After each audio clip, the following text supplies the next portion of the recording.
हरे कृष्णा। ओम अज्ञानतिमिरान्धस्य ज्ञानाञ्जनशलाकया चक्षुरुन्मीलितमेन तस्मै श्रीगुरवे नमः। वाञ्छाकल्पतरुभयश्च कृपा सिन्धुभ्य एव च पतितानां पावनेभ्यो वैष्णवेभ्यो नमो नमः। जय श्री कृष्ण चैतन्य प्रभो नित्यानंद श्री अद्वैत गदाधारा श्रीवासादि गौरभक्तवृंद।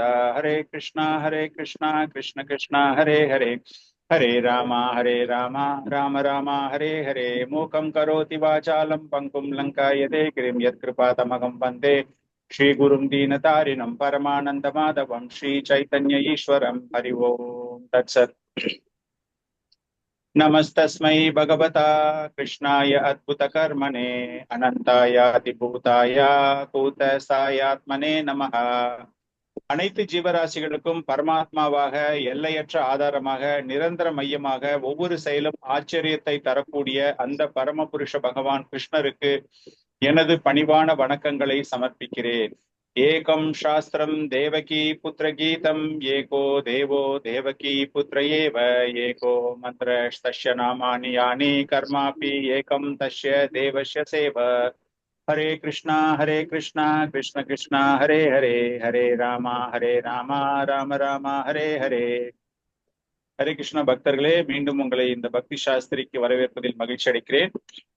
நம்முடைய அகில உலக கிருஷ்ண பக்தி இயக்க ஸ்தாபக ஆச்சாரியார் ஸ்ரீல பிரபுபாதருடைய கருணையாலும், நம்முடைய ஆன்மீக குருவில் ஆன்மீக ஆச்சாரியர்களுடைய கருணையினாலும், மூத்த வைஷ்ணவருடைய கருணையினாலும் இந்த ஆன்மீக கல்வியை நாம் சிறப்பாக பெற வேண்டும் அப்படின்னு அவங்களை பிரார்த்தனை செய்து கொண்டு இன்றைய தினத்தினை நாம் ஆரம்பிக்க போகிறோம். இன்னைக்கு நம்ம 15வது அத்தியாயம், the yoga of the supreme person. தமிழ்ல நம்ம இதை என்னன்னு சொல்லுவோம், பக்தி யோகம்னு சொல்லுவோம் இல்லையா? அந்த பக்தி யோகத்தை பற்றி புருஷோத்தம யோகம். சோ அந்த ஒரு சிறப்பான ஒரு அத்தியாயம், பகவானை பற்றி ரொம்ப அற்புதமாக விளக்கக்கூடிய ஒரு அத்தியாயம். எப்படி பௌதீக வாழ்க்கையில எல்லாரும் சிக்குண்டு கஷ்டப்படுறாங்க, எல்லாரும் எப்படி அதுக்கு வரணும் அப்படிங்கிறத சிறப்பாக சொல்லக்கூடிய ஒரு அத்தியாயம் இது. இந்த அத்தியாயத்தை பொறுத்த வரைக்கும் நம்ம கிட்ட கிட்டத்தட்ட ஒரு 20 ஸ்லோகங்கள் இருக்கின்றன. அந்த 20 ஸ்லோகங்கள்ல என்னென்ன ஸ்லோகம், எப்படிப்பட்ட ஸ்லோகம் அப்படின்னு பார்த்தோம்னா, just to share this once.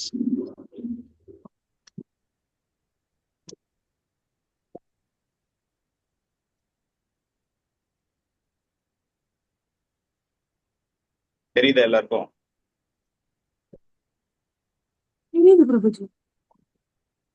அதாவது இந்த 20 ஸ்லோகங்கள் அப்படின்னு பார்க்கும்போது, பௌதீக வாழ்க்கையில் கட்டுண்ட மக்கள், இந்த பௌதீக வாழ்க்கை அப்படிங்கிறதே ஒரு பிரதிபலிப்பு, ஆன்மீக உலகத்தினுடைய ஒரு பிரதிபலிப்பு. அதை பற்றி விளக்கக்கூடிய முதல் 5 ஸ்லோகங்கள். அதன் பிறகு 6லிருந்து 11 வரை மாற்று கிரகங்களுக்கு செல்வது, எப்படி இந்த பௌதீக உலகத்தை விட்டுட்டு நம்ம வெளியே போறோம், புருஷோத்தம யோகம், பகவானுடைய தொண்டு செய்வதன் மூலமாக. பகவானினுடைய பங்கு என்ன, 12லிருந்து 15 ஒரு பராமரிப்பாளராக, மெயின்டைனர், பகவானினுடைய பங்கு என்ன அப்படிங்கிற ஒரு விஷயம். அது போல 16லிருந்து 20 வரைக்கும் முக்கியமான ஒரு 3 ஸ்லோகங்கள். அது வேதங்களையும் வேதாந்த சூத்திரான்னு சொல்றோம் இல்லையா, அந்த வேதாந்தங்களை எல்லா ஜீவராசிகளுக்கும் ஏற்றாற் போல அதனுடைய சாராம்சம் என்ன அப்படிங்கிறத நம்ம தெரிஞ்சுக்க போறோம். இதுதான் இந்த 20 ஸ்லோகத்தினுடைய அமைப்பாக இருக்கின்றன. நம்ம பார்க்கறதுக்கு முன்னாடி இந்த ஒரு அத்தியாயத்தினுடைய ஒரு தொடர்பு, எப்படிப்பட்ட ஒரு தொடர்பு அப்படின்னு நம்ம பார்த்தோம்னா, பகவான் நம்ம 3 பகுதிகளாக நம்ம பார்த்தோம் இல்லையா? அதுல அந்த இடைப்பட்ட பகுதி 7லிருந்து 12 வரைக்கும் பக்தி யோகத்தை பற்றி பகவான் கூறியிருக்கிறார். இப்போ ஞான யோகத்துல கியான யோகம், அதுல நம்ம பார்த்துக்கிட்டு இருக்கோம். பக்தி யோகத்தை பற்றி கூறிய பிறகு பகவான் எதற்காக வேதங்களை பற்றியும் வேதாந்த சூத்திரங்களை பற்றியும் நமக்கு கூறுகிறார் அப்படிங்கிற ஒரு குழப்பம் நமக்கு ஏற்படலாம். இந்த பகவத்கீதை அப்படிங்கிறது வெறுமா பக்தர்களுக்கு மாத்திரம் கிடையாது, இஸ்கான் டிவோட்டிஸ்க்கு மாத்திரம் கிடையாது. இது பிரபஞ்சத்துல உள்ள பௌதீக வாழ்க்கையில் கட்டுண்ட நிலையில் உள்ள எல்லா ஜீவராசிகளுக்கும், எல்லா ஆத்மாக்களுக்கும் அடங்கும். அதனால பகவான் என்ன பண்றாரு அப்படின்னா இந்த ஸ்லோகத்தின் மூலமாக, அதாவது இந்த அத்தியாயத்தின் மூலமாக, எப்படி கட்டுண்ட நிலையில் இருப்பவர்கள், இன்னும் புரியுற மாதிரி சொல்லணும் அப்படின்னா, கிருஷ்ண உணர்வில் இல்லாத பக்தர்களுக்கு இதை எப்படி புரிந்து கொள்ள வேண்டும் அப்படிங்கிற ஒரு அத்தியாயமாக இது பார்க்கப்படுகிறது.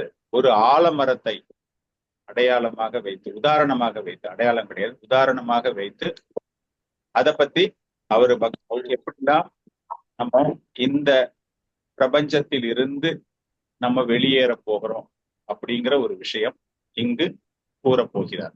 பகவான் அதை பற்றி பேச இருக்கிறார்.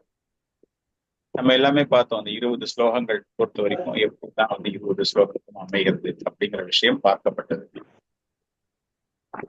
கடைசி 6 ஸ்லோகம், அதாவது கடைசி ஆறு அத்தியாயம், இதுக்கு முன்னாடி அப் டு 12 வரைக்கும் அது பக்தி யோகம். அப்படிங்கும் போது இப்போ கடைசியாக வரக்கூடிய விஷயங்கள் ஞான யோகம். இந்த ஞான யோகத்துல எது நமக்கு ரொம்ப முக்கியமாக தரப்பட வேண்டும் என்றால், எப்படி இந்த ஞானம் ஒருவனை பக்திக்கு எடுத்து செல்கிறது அப்படிங்கிற ஒரு விஷயத்த நம்ம முதல்லயே பார்த்தோம் இல்லையா? சோ அதற்கு ஏற்றாற் போல பகவான் இங்க என்ன பண்றாரு அப்படின்னா, இந்த மாதிரி ஒரு சில விஷயங்களை எல்லாம் இதுக்கு முன்னாடி பார்த்தோம் அப்படின்னா சாங்கிய யோகத்தை பற்றி, அந்த மெட்டீரியல் நேச்சர், ஜட இயற்கையை பற்றி கூறினார். இப்பொழுது அந்த கட்டுண்ட நிலையில் இந்த பௌதிக உலகில் எப்படி கட்டுண்ட நிலைக்கு ஒவ்வொரு ஆத்மாக்களும் செல்கின்றன அப்படின்னு இந்த மாதிரி ஒரு ஞானத்தை தருவதன் மூலமாக 13வது சாப்டர்ல நம்ம பார்த்தோம் அப்படின்னா, அர்ஜுனன் கேட்ட கேள்விகள், புருஷா, பிரகிருதி, கியானா, நேயா, கஷேத்ரா, கஷேத்திர கியானா அப்படிங்கிறத பத்தி கேட்டாரு. அதன் பிறகு அந்த ஞானம் வழங்கிய பிறகு 14ல் அவர் என்ன கொடுத்தாரு அப்படின்னா, கிட்டத்தட்ட சாங்கியம், எப்படி இந்த ஜட ஒரு ஆராய்ச்சி நம்ம சொல்லுவோம் இல்லையா, அந்த மாதிரி ஒரு ஆராய்ச்சி ரீதியில் இந்த ஜட இயற்கை, அந்த ஜட இயற்கை இந்த முக்குணங்களின் மூலமாக நாம் அதிலிருந்து எப்படி வெளியேறுவது, மீள்வது அப்படிங்கிற விஷயத்தையும் சொன்னாரு. அதெல்லாமே பார்க்க தெரிந்து கொண்டு கொஞ்சம் கொஞ்சமா வரும்போது அந்த பிரம்மன் நிலை அப்படின்னு பார்க்கும்போது, இந்த பகவான் நிலை, பிரம்மன் நிலை, பிரபஞ்சம் அப்படிங்கிறது அந்த பிரம்மன், அதையெல்லாம் பார்க்கும்போது அது எப்படி பக்தியில் முடிகிறது அப்படிங்கிறது. அதன் பிறகு எங்க போய் முடியணும் அந்த பக்தி அப்படிங்கும்போது எப்படிப்பட்டவர் அப்படிங்கிற விஷயம் நமக்கு தெரியணும். அப்படிங்கிறதுக்காக தான் ஸ்ரீல பிரபுபாத இந்த ஒரு அத்தியாயத்துக்கு புருஷோத்தம யோகா அப்படின்னு கொடுக்குறாரு. புருஷோத்தம யோகா அப்படின்னா அந்த உத்தம புருஷன், அந்த பரம்பொருள், அவரை பற்றிய ஒரு யோகம் அப்படிங்கிற ஒரு விஷயம் தான் இங்கு தரப்பட்டிருக்கிறது. இதுல முதல் 5 ஸ்லோகங்கள் நம்ம பார்த்த மாதிரியே ஆன்மீக உலகம் எப்படி ஒரு பௌதீக உலகத்தின், அதாவது பௌதீக உலகம் ஒரு ஆன்மீக உலகத்தின் பிரதிபலிப்பு. நம்ம இங்க என்னெல்லாம் பார்க்கிறோமோ அது எல்லாமே it is a reflection of spiritual world அப்படிங்கிறத விளக்கக்கூடிய ஒரு பதமாக பார்க்கப்படுகிறது. சோ நம்ம இப்ப ஸ்லோகத்தை படிக்க ஆரம்பிக்கலாம். அதன் பிறகு அதை பற்றிய விஷயங்கள் என்ன தெரிஞ்சுக்கலாம். ஸ்ரீ பகவானுவாச்ச ஊர்த்வமூலம் அதாசாகம் அஸ்வதம் பிராஹுரவ்யயம் சந்தாம்ஷி யஸ்ய பர்ணானி யஷ்தம் வேத ச வேதவித். ஸ்ரீ பகவானுவாச்ச ஊர்த்வமூலம் அதः சாகம் அஸ்வதம் பிராஹுரவ்யயம் சந்தாம்ஷி யஸ்ய பர்ணானி யஷ்தம் வேத ச வேதவித். மேனகா மாதாஜி, நீங்க படிங்க பார்க்கலாம். ஸ்லோகா படிச்சுட்டு டிரான்ஸ்லேஷன் படி. ஸ்ரீ பகவானுவாச்ச ஊர்த்வமூலமதசாகம் அஸ்வத்தம் பிராகுரவ்யயம் சந்தாம்சி யஸ்ய பர்ணானி யஸ்தம் வேத ச வேதவித். புருஷோத்தமரான முழுமுதற் கடவுள் கூறினார், மேல் நோக்கிய வேர்களையும் கீழ் நோக்கிய கிளைகளையும் வேத பதங்களை இலைகளாகவும் கொண்ட ஒரு ஆலமரம் உள்ளது என்று கூறப்படுகின்றது. இம்மரத்தை அறிந்தவன் வேதங்களை அறிந்தவன். ஹரே கிருஷ்ணா. சோ பகவான் என்ன சொல்றாரு அப்படின்னா, ஏதோ ஒரு மரத்தை பத்தி பேசுறாரு இல்லையா? இந்த மரத்தை பத்தி பேசும்போது அதுல பல்வேறு வகையான விஷயங்கள். ஊர்துவ மூலம் அதாசாகம். ஊர்துவ மூலம் அப்படின்னா அந்த மரத்திற்கு நிறைய வேர்கள் இருக்கின்றன. பொதுவாக மரம் அப்படின்னு பார்த்த உடனே என்ன ஆயிடும், மரம் அப்படின்னு பார்க்கும்போது நம்ம நிலத்துல இருந்து மேல போற மாதிரி நம்ம பாக்குறோம் இல்லையா? அதுக்குதான் நம்ம ஆரம்பத்திலேயே சொன்னோம், இந்த பௌதீக உலகம் என்பது ஆன்மீக உலகத்தினுடைய ஒரு ரிஃப்ளெக்ஷன், ஒரு பிரதிபலிப்பு அப்படி. சோ இந்த மரம் தலைகீழா நமக்கு தெரிஞ்சா எப்படி இருக்கும்? வேரெல்லாம் மேல இருக்கு, ரூட்ஸ் ஆர் ஆல் அப்சைட், மேல் நோக்கி இருக்கிறது, அப்வர்ட்ஸ்ல இருக்கு. ஆனா மற்ற விஷயங்கள் எல்லாமே, அதனுடைய கிளைகள், அதனுடைய பிரான்ச்சஸ், அதனுடைய ட்விக்ஸ், தண்டு, அது எல்லாமே வந்து கீழ் நோக்கி வருகிறது. ஊர்துவ மூலம், வேர்கள் மேல் நோக்கி, அதஹா சாக்கம், அந்த பிரான்ச்சஸ், கிளைகள் எல்லாமே கீழே நோக்கி வருகிறது. அப்படின்னா மரத்தினுடைய வேர்கள் எங்க இருக்கு அப்படின்னு கீழே இருந்து பார்த்தா நமக்கு தெரியாது. அது அப்படியே மேல போய்கிட்டே இருக்கு, மேல போயிட்டே இருக்கு. ஆனா நம்ம பாக்குற விஷயங்கள் இங்க என்ன அப்படின்னா, அந்த செடியை பாக்குறோம், அந்த இலையை பாக்குறோம்.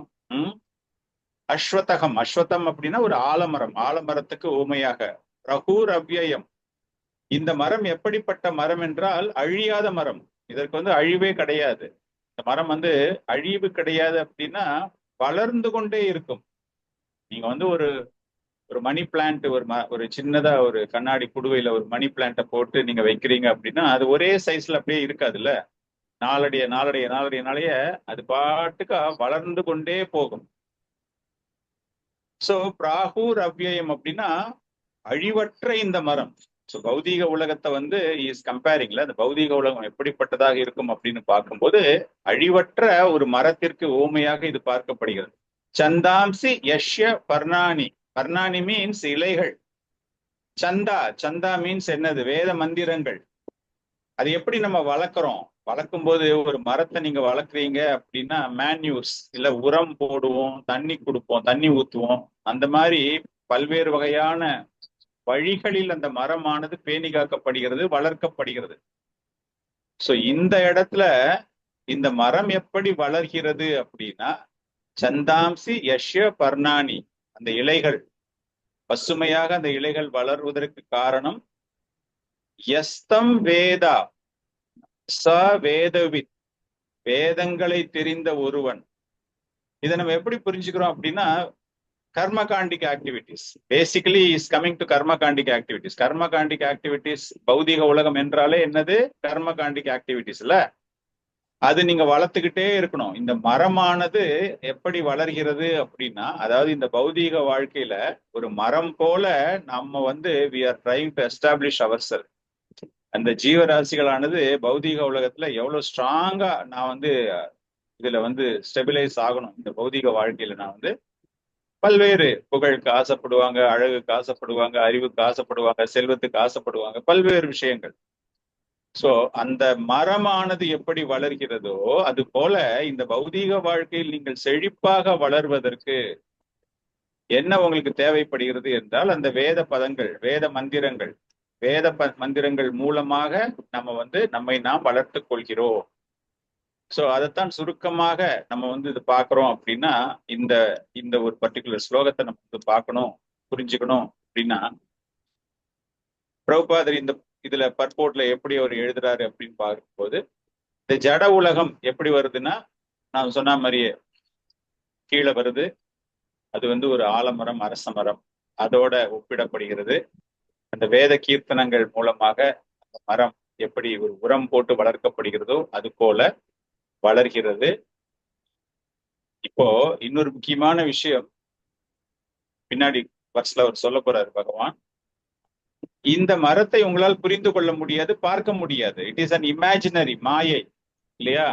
மாயை அப்படின்னா நம்ம நம்ம நம்மளுக்கு இந்த பௌதீக உலகத்துல கிடைக்கக்கூடிய சந்தோஷங்கள் எல்லாமே வி தாட் இது வந்து நிரந்தரமாக எங்கிட்ட இருக்க போகுது இந்த சந்தோஷம் எல்லாம் அப்படிங்கிற மாதிரி ஒரு நினைவில் ஒரே முயற்சி 10 பேர் பண்றாங்க அப்படின்னா அந்த 10 பேருக்கும் ரிசல்ட் ஒரே மாதிரி வருமா அப்படிங்கிறது சந்தேகம் இல்ல. அதுவும் பின்னாடி அவர் விளக்குறார் எப்படி வந்து karma, how karma plays importance in அந்த சக்சஸ்ஃபுல் மெட்டீரியல் லைஃப். பௌதிக வாழ்க்கையில நீங்க வெற்றி பெறுவதற்கு உங்களுடைய கர்ம வினை, உங்களுடைய புண்ணியங்கள், உங்களுடைய பாவங்கள், அதுவும் பின்னாடி வரப்போகுது. சோ அதைத்தான் அவர் இங்க சொல்றாரு. இது வந்து ஒரு மாயை அப்படி நம்ம புரிஞ்சுக்கிறதுக்கு என்ன காரணம் அப்படின்னா, நம்ம நினைச்சுக்கிட்டு இருக்கோம் இது எல்லாமே வந்து என்னுடைய முயற்சியால கிடைக்குது, நான் பண்றதால எனக்கு கிடைக்குது அப்படின்னு நம்ம நினைச்சுக்கிட்டு இருக்கோம். 10 பேர் ஒரே செயலை பண்ணா கூட அந்த 10 பேருக்குமே they will get different results. So இந்த மரமானது எப்படி பார்க்கப்படுகிறது என்றால் ஒரு மாயையாக பார்க்கப்படுகிறது, ஒரு கற்பனையாக பார்க்கப்படுகிறது. காரணம் என்ன அப்படின்னா, நம்ம வந்து அதுல கம்ப்ளீட்டா நாமே அதுல மாட்டிட்டு இருக்கோம்.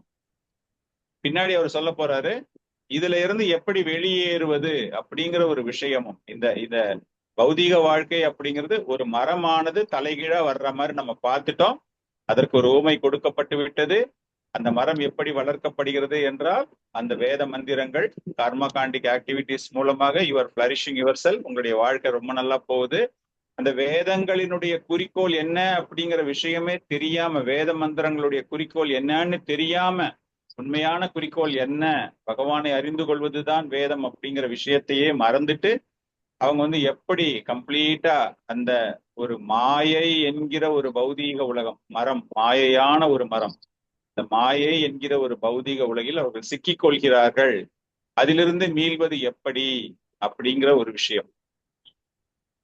இதுல வந்து ரொம்ப முக்கியமான ஒரு பிலாசபி நம்ம பார்க்கணும் அப்படின்னா, இந்த ஒரு பர்டிகுலர் சாப்டர், பர்டிகுலர் வர்ஸ்ல அருவவாதம் தோற்கடிக்கப்படுகின்றன.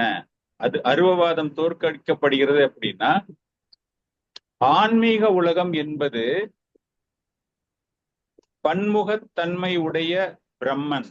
பிரம்மன் அப்படின்னா நம்ம என்னது, அருவவாதிகள் வந்து பிரம்மன் அப்படின்னு நினைக்கிறாங்க அப்படின்னோன்னா அவங்க என்ன நினைச்சிடுறாங்க, உருவமே கிடையாது, ஜஸ்ட் அ லைட் அப்படிங்கிற ஒரு ஒரு ஒரு எண்ணத்தில் தான் அவர்களுடைய யோக பயிற்சிகள் அமைகின்றன. ஆனா இங்க வந்து it is a reflection of spiritual world அப்படின்னு காட்டும்போது, அந்த ஆன்மீக உலகத்திற்கு பன்முகத்தன்மை, மல்டி டாஸ்க் நம்ம சொல்லுவோம் இல்லையா, அந்த மாதிரி அந்த பன்முகத்தன்மை உடைய பகவான். அப்போ நம்ம பௌதீக உலகம் பாக்குறோம் அப்படின்னா, எப்படி வந்து ஒரு ஒரு நதியில், ஒரு ஓடையில் அந்த பிரதிபலிப்பு தெரிகிறதோ, அந்த ஒரு மரமோ ஏதோ ஒன்று காட்டும் போது எப்படி அந்த பிரதிபலிப்பு தெரிகிறதோ, அது போல இங்கு ஆன்மீக உலகில் பார்க்கக்கூடிய அனைத்து விஷயங்களுமே இங்கு நமக்கு தெரிகின்றன. அப்படின்னா ஆன்மீக உலகத்துல ஏதோ நடக்குது. Meaning it is not an impersonalism. அங்க ஏதோ நடக்கிறதுனுடைய ஒரு ஒரு பிரதிபலிப்பு தான் இங்க நமக்கு கிடைக்குது. அப்படின்னா ஆன்மீக உலகத்தில் பல வகையான ரசங்கள், பல வகையான நிகழ்ச்சிகள் நடைபெறுகின்றன. ஒண்ணுமே இல்லாம, எந்த விதமான தன்மைகளும் இல்லாமல், நோ டிஃப்ரெண்ட் ஃபேசஸ். பன்முகத்தன்மை அப்படின்னா என்னதுன்னா, ஒரே ஒரு முகம். அந்த பிரம்மன் ஜோதி அப்படின்னா you can see only one. ஆனால் இந்த ஆன்மீக உலகத்துல வந்து என்ன ஆயிடுது அப்படின்னா, பல்வேறு வகையான பிரதிபலிப்புகள் நிறைய தெரிஞ்சிருக்கு, நிறைய விஷயங்கள் இருக்கு. அதனுடைய ரிஃப்ளெக்ஷன் தான் இந்த பௌதிக உலகத்துக்கு வருது. அப்படின்னா அருவவாதம் என்பது கிடையாது அப்படிங்கிற விஷயம் இங்க வந்து உண்மையான ஒரு தத்துவம். இந்த ஸ்லோகத்துல என்ன நம்ம தெரிஞ்சுக்கணும் அப்படின்னா, இந்த ஒரு பாயிண்ட் தான் நம்ம தெரிஞ்சுக்கிறோம். காரணம், நம்ம பார்க்கிற இந்த பிரம்மன் அப்படிங்கிறது வந்து பல்வேறு வகையான விரிவங்கங்களுக்கு ஒரு மத்தியஸ்தம் இல்ல, ஒரு சென்டர் பாயிண்ட்.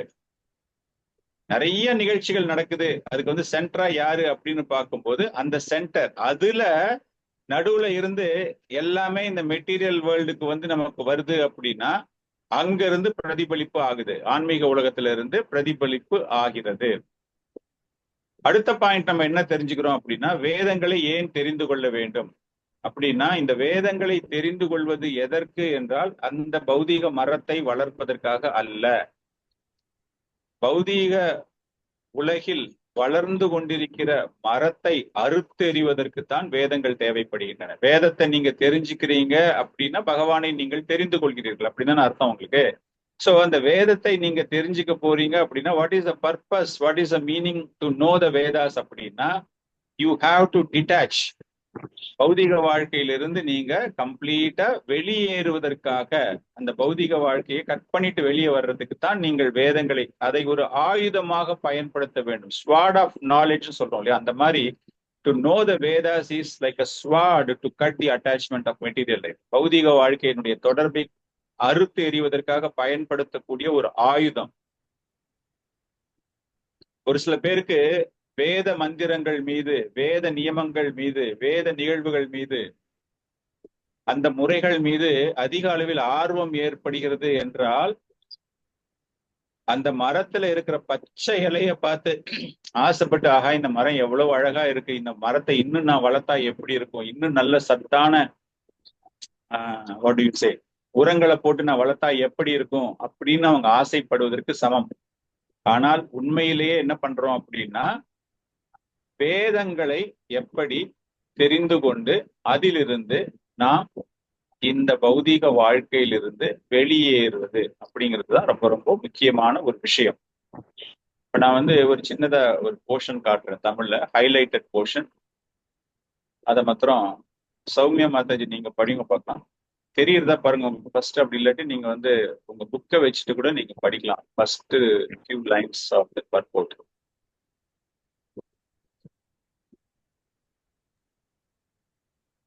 ஹரே கிருஷ்ணா. பக்தி யோகத்தின் முக்கியத்துவத்தை விளக்கிய பின்னர் வேதங்களை பற்றி என்ன கூறுகிறீர் என்று ஒருவர் கேட்கலாம். வேத கல்வியின் நோக்கம் கிருஷ்ணரை புரிந்து கொள்வதே என்று இந்த அத்தியாயத்தில் விளக்கப்படுகின்றது. எனவே கிருஷ்ண உணர்வில் பக்தி தொண்டில் ஈடுபட்டுள்ளவன் ஏற்கனவே வேதங்களை அறிந்தவன். ஜட உலகின் பிணைப்புகள் ஒரு ஆலமரத்திற்கு இங்கே ஒப்பிடப்பட்டுள்ளன. பலநோக்கு செயல்களில் ஈடுபட்டிருப்பவனை பொறுத்தவரை ஆலமரத்திற்கு முடிவே இல்லை. அவன் ஒரு கிளையிலிருந்து மற்ற கிளைக்கும் அதிலிருந்து வேறு ஒன்றுக்கும் என தெரிந்து கொண்டுள்ளான். ஜடவுலாம் எனும் இந்த மரம் முடிவற்றது. இந்த மரத்திடம் இந்த மரத்திடம் பற்றுதல் கொண்டவனுக்கு முக்தி பெற வாய்ப்பில்லை. ஓகே பிரபு. சோ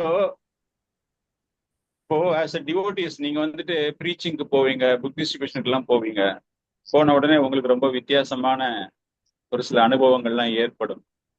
நீங்க புக் டிஸ்ட்ரிபியூஷன் பண்ணும்போது அவங்க வந்து ஒரு மிகச்சிறந்த பக்தர்களாக இருப்பாங்க, சொன்னதை எல்லாம் உடனே கேட்டுப்பாங்க அப்படின்லாம் இருக்காது. அவங்களுக்கு வந்து இந்த பௌதீக வாழ்க்கையில வந்து எக்கச்சக்கமான விஷயங்கள் இருக்கு.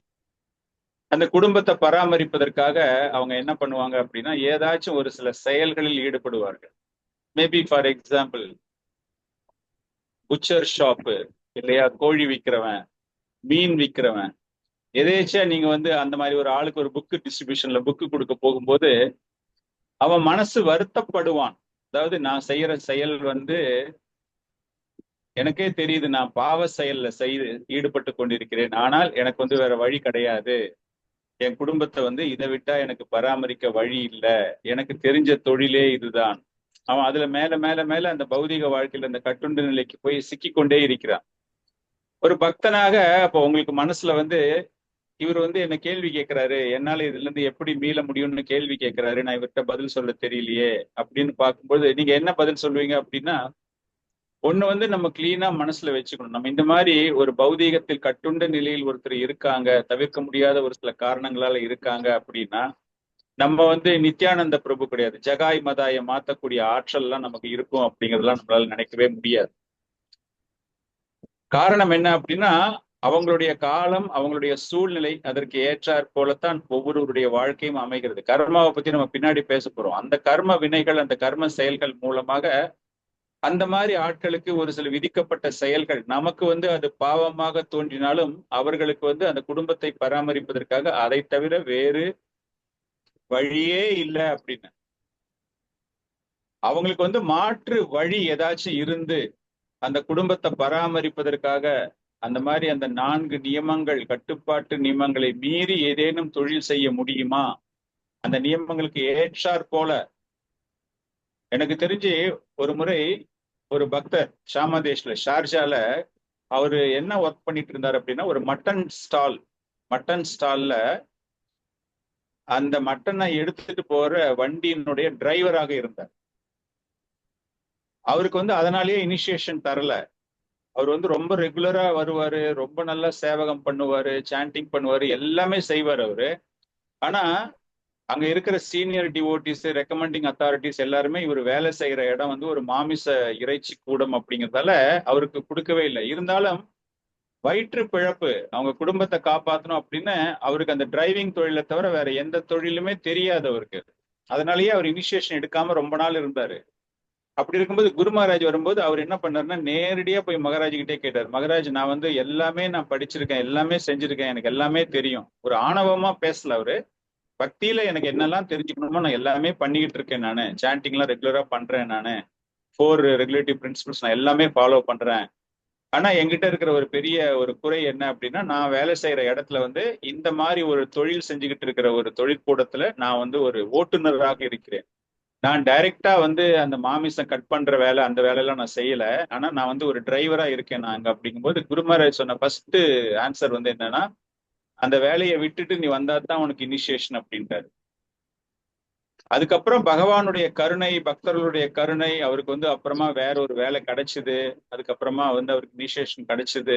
இன்னைக்கும் அவர் அங்கதான் இருக்காரு, அதே ஊர்ல தான் இருக்காரு. சிறப்பான ஒரு சேவகம் செய்து கொண்டிருக்கிறார். சோ நம்ம இதுல இருந்து என்ன தெரிஞ்சுக்கிறோம் அப்படின்னா, இந்த கட்டுண்ட நிலை, இந்த மாதிரி ஒருத்தர் வந்து எனக்கு நீங்க ஏதாச்சும் பண்ண முடிஞ்சா தான் நான் உங்க பக்திக்கு வருவேன், நீங்க சொல்ற கோயிலுக்கு என்னால வர முடியும், என்னால சாண்டிங் பண்ண முடியும் அப்படின்னா அவங்களுக்காக நம்ம பிரார்த்தனை பண்ணிக்கலாம், அவ்வளவுதான்.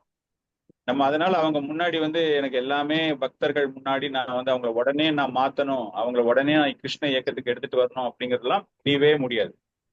அதுக்காகத்தான் இந்த ஒரு பதத்துல ஸ்ரீல பிரபுபாதர் எப்படி எழுதியிருக்காருன்னா, அந்த கட்டுண்ட நிலையிலிருந்து மீறுவது அப்படிங்கிறது நம்ம கையில இல்லவே இல்லை.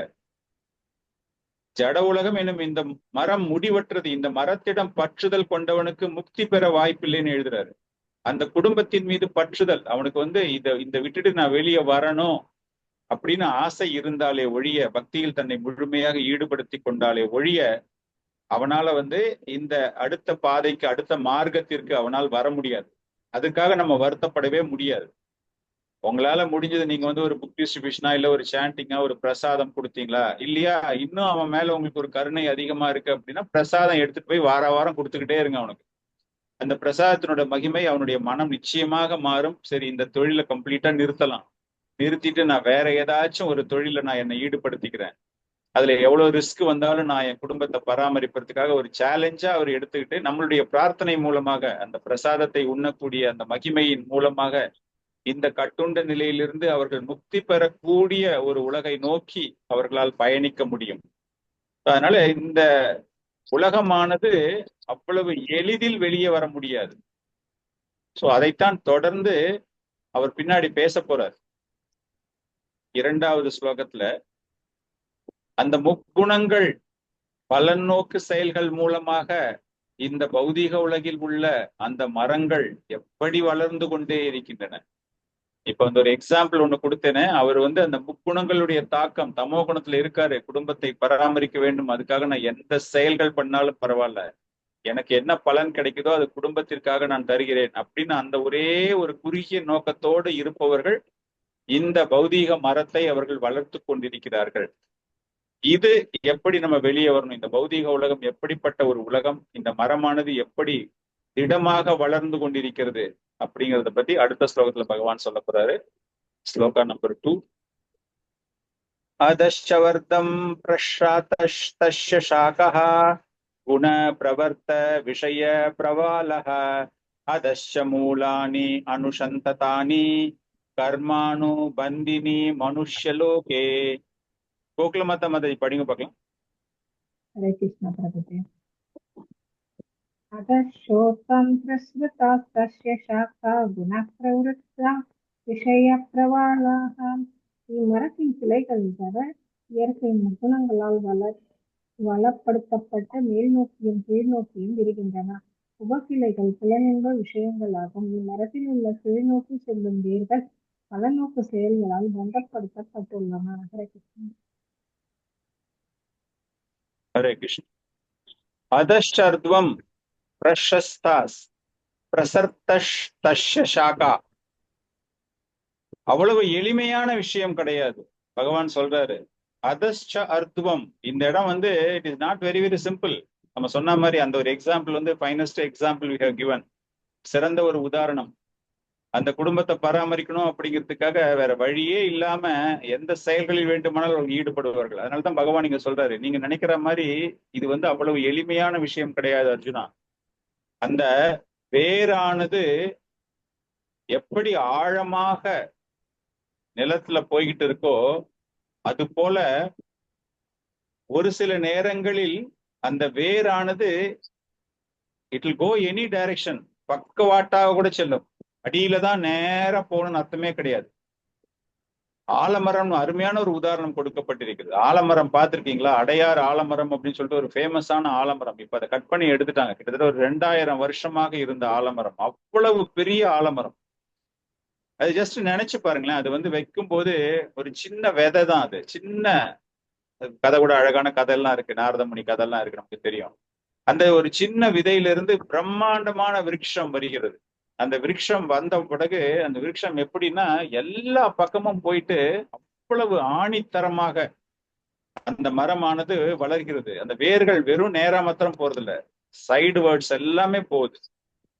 அந்த மாதிரி இந்த பௌதீக வாழ்க்கை, இந்த வாழ்க்கையை நான் I need to maintain my family. இந்த பௌதீகத்துல நான் என்னை பராமரித்துக் கொள்ள வேண்டும், ஒரு நிலையாக இருக்க வேண்டும். எல்லாமே அந்த உடல் சுகத்துக்காகத்தான். உடல் சுகத்துக்காக அவங்க என்ன வேணாலும் செய்யறாங்க அப்படிங்கிற விஷயம். பிரம்மாஜில இருந்து ஒரு எறும்பு வரைக்கும் நம்ம பாத்தீங்க அப்படின்னா எல்லாருமே இந்த பௌதீக வாழ்க்கையினுடைய இன்பத்திற்கு பல்வேறு வகையான ஜீவராசிகள் பல்வேறு வகையான திசைகளை நோக்கி அவர்கள் செல்லும் பொழுது என்ன ஆயிடுது அப்படின்னா, அந்த பிரபஞ்சத்தை விட்டு வேறு பிரபஞ்சத்தை சென்று அடைவது மிகவும் கடினமாகி விடுகிறது. அவர்கள் கீழ் நோக்கித்தான் செல்கிறார்கள். நம்ம பிரபஞ்சத்துல இருந்து இந்த பூலோகத்துல இருந்து நம்ம போகணும் அப்படின்னா மேல் நோக்கி செல்ல வேண்டும் இல்லையா? Maybe you are doing a புண்ணிய கர்மா, ஆர் நீங்க பக்தி பண்ணி பூலோகம் தான் போறீங்களோ என்னமோ. ஆனா இங்க இந்த மரமானது எப்படி வளர்கிறது என்றால் குண பிரவர்த்த விஷய பிரபாலக. குண பிரவர்த்தா மீன்ஸ் அந்த முக்குணங்களினால், அந்த முக்குணங்களினுடைய தாக்கத்தினால் அந்த மரமானது சிறப்பாக வளர்கிறது. ஒவ்வொரு மரம் வளர்வதற்கும் நிச்சயமாக ஊட்டச்சத்து தேவைப்படுகிறது. அந்த ஊட்டச்சத்து என்பது இப்போ ஒரு சில மாம்பழங்கள்லாம் பாத்தீங்க அப்படின்னா they use lot of chemicals.